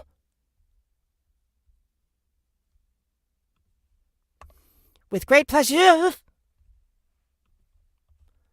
You okay there, Wonder Tits? Yeah, it's just heavier than I thought. It wasn't like Zira was too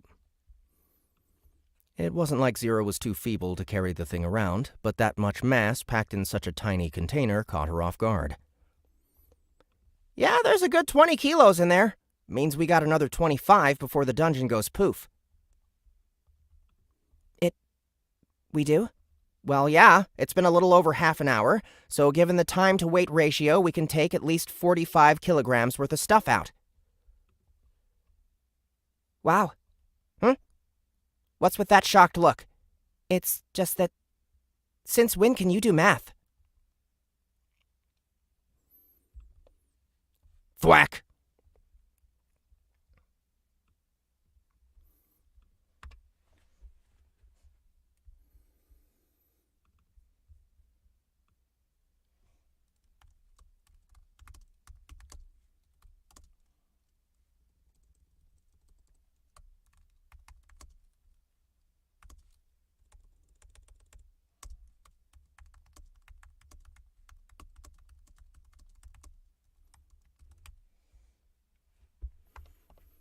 Thwack! Yeah! Thwack! Yeah!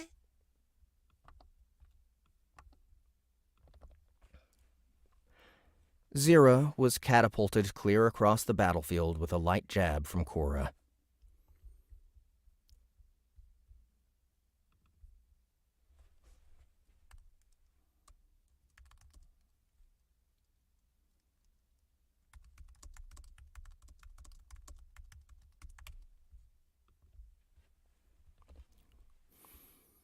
Who caught the dropped war golem core before it hit the ground.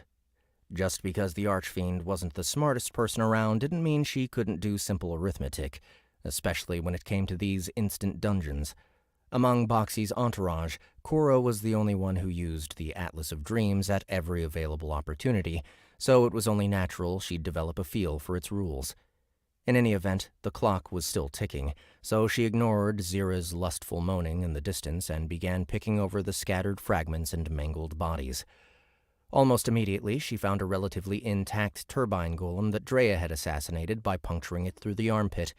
She lifted it off the ground and, with as much grace as a fiend could muster, pulled the thing's head off its body.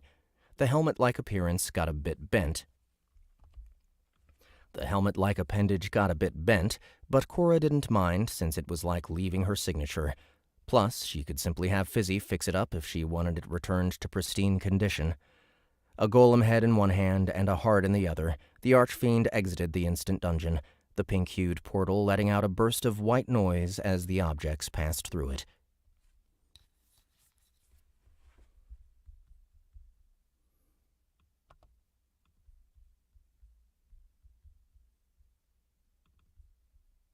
Fiend exited the instant dungeon, the pink-hued portal letting out a burst of white noise as the objects passed through it.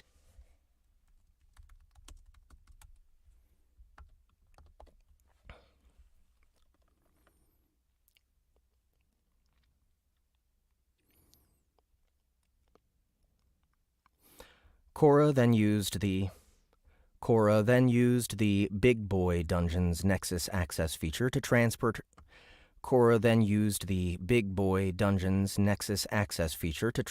herself into Boxxy's treasure hoard. The place had grown so bloated with coins, gems, statues, magic items, and precious metals that the shapeshifter would probably need to make a second one before long. Right now, however, Boxxy was sleeping within the mithril chest called the Vessel of Dreams, which had absolutely no relation to the Atlas of Dreams despite the similarity of their names. Cora strode over and placed the inert golem core on the small pedestal some 15 meters away from her slumbering master. Any closer and she ran the risk of intruding upon its magical perception and waking it up, which she wanted to avoid. Cranky did not even begin to describe Boxxy when its rest was disturbed without a very good reason. In its own words, if it isn't a life-or-death matter, it will become one. After leaving behind her offering, the fiend strode over to an adjacent chamber, which was more of a large closet than a treasury. It was much smaller in size, and its contents were far less shiny. Ripped-up banners, broken swords, smashed-up shields, cracked monster skulls, splintered tusks, and all manner of other damaged goods lined the wall's shelves. Cora's face adopted a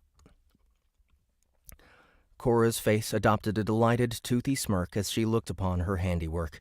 She went over to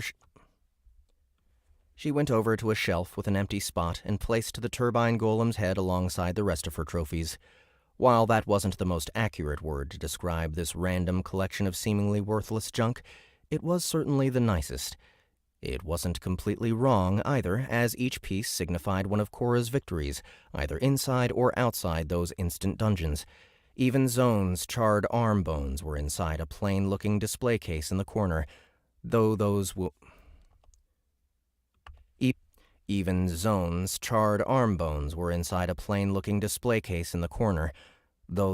technically a memento of Boxxy's victory. In fact, it was the shapeshifter's idea to grab those remains and turn them into a souvenir that inspired the fiend to start this little collection. As odd as it sounded, this stuff was definitely hers. She may have been a demon whose existence in the physical realm was transient, but these items bore the marks of her fists, feet, and horns. Nobody could dispute her claim over these trophies, nor was there anyone other than herself who would access their secure location. Nobody could dispute her claim over these trophies, nor was there anyone other than herself who could access their secure location. Well, aside from the others that dwelled within this dungeon,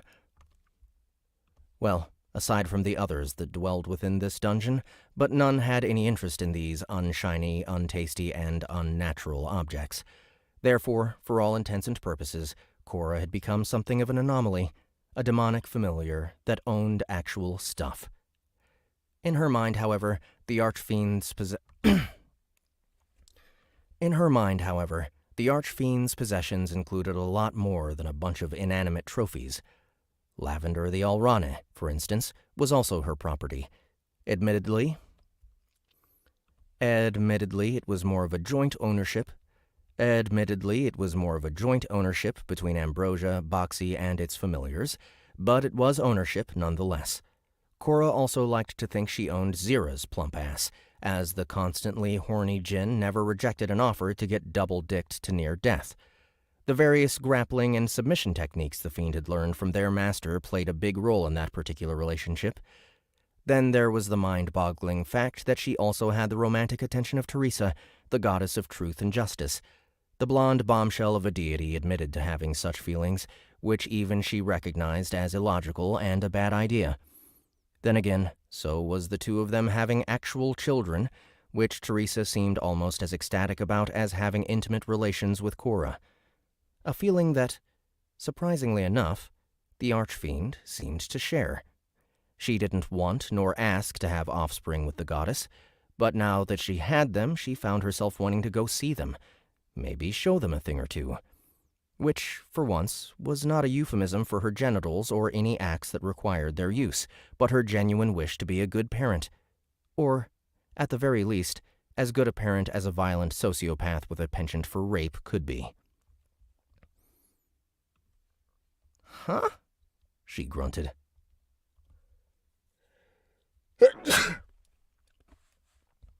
Huh, she grunted. Come to think of it, have I actually raped anyone since the boss hired me? Cora talked about forcing herself on others a lot, but she was having a hard time recalling whether she'd actually done so. Her master didn't approve of the act. Her master didn't approve of the act on the job, since it was an inefficient combat strategy, so she never had a chance to violate her enemies. As for the group's downtime, she had that more than willing succubus to satisfy herself with since this whole thing started. Even the two demons' first time, as violent as it was, still came about as a result. Even the two demons' first time, as violent as it was, still came about as a result of the blue-skinned seductress's intentions. Anyway, anyone else the archfiend boned since then had been a consenting partner, be it plant woman or goddess. Admittedly, the Dungeon Corps' mind control might put the former of those into question, but ethics was not a fiend's strong point. Cora had serious trouble recalling whether she had violated an unwilling individual at all. She had a feeling there might have been an incident or two, but apparently they weren't memorable or noteworthy in the first place. Hardly surprising considering the caliber of the archfiend's regular partners. Besides, it wasn't like she necessarily had to resort to sexual assault to get her kicks, whether it was Zira. Besides, it wasn't like she necessarily had to resort to sexual assault to get her kicks. Whether it was Zira, Lavender, or Teresa, there always seemed to be some voluptuous vixen on hand to satisfy her urges. Whether it was Zira, Lavender, or Teresa, there always seemed to be some voluptuous vixen on hand to satisfy her urges. Indeed, looking at it logically, why would Cora even bother exploring some random mortal's inferior holes when Indeed, looking at it logically, why would Cora even bother exploring some random mortal's inferior holes when she could simply enjoy the ones she had ready access to? Then again, trying new things was a necessary step if Cora were to obtain even more eager toys. Clunk! Something heavy hitting the bark-covered floor drew the fiend's attention downwards. She only caught a glimpse of it before it evaporated, but it looked worryingly similar to one of her metal-clad horns. Reaching a hand up to her scalp, she confirmed that the leftmost of her three head spikes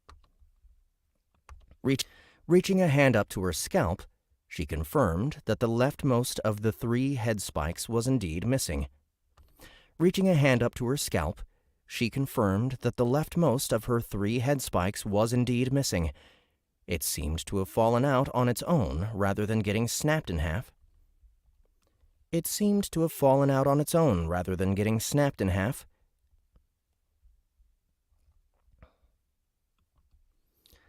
Damn! Probably got busted up when I stabbed it into that forge golem, she grumbled, rubbing the place where it used to be attached. Must have been hanging on by a thread. The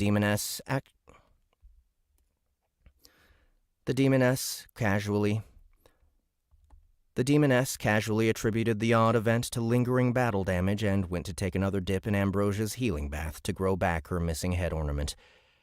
Afterwards, she went about her night as if nothing had happened.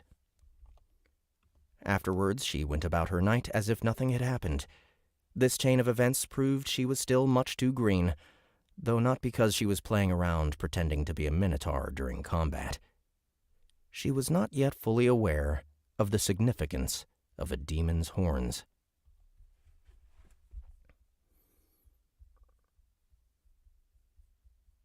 All right. And that's it. That's kind of weird, huh?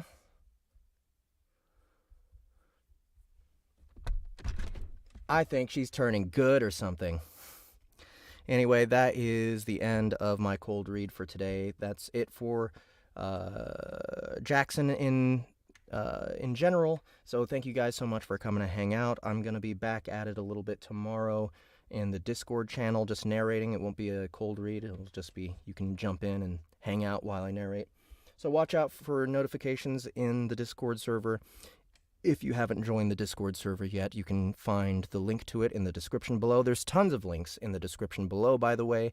Stuff that'll take you to soundbooththeater.com, stuff that'll take you to the Kindle versions of Everybody Loves Large Chests, stuff that'll take you to Facebook groups where you can find other lit RPG and game lit audiobooks and Kindle books, suggestions.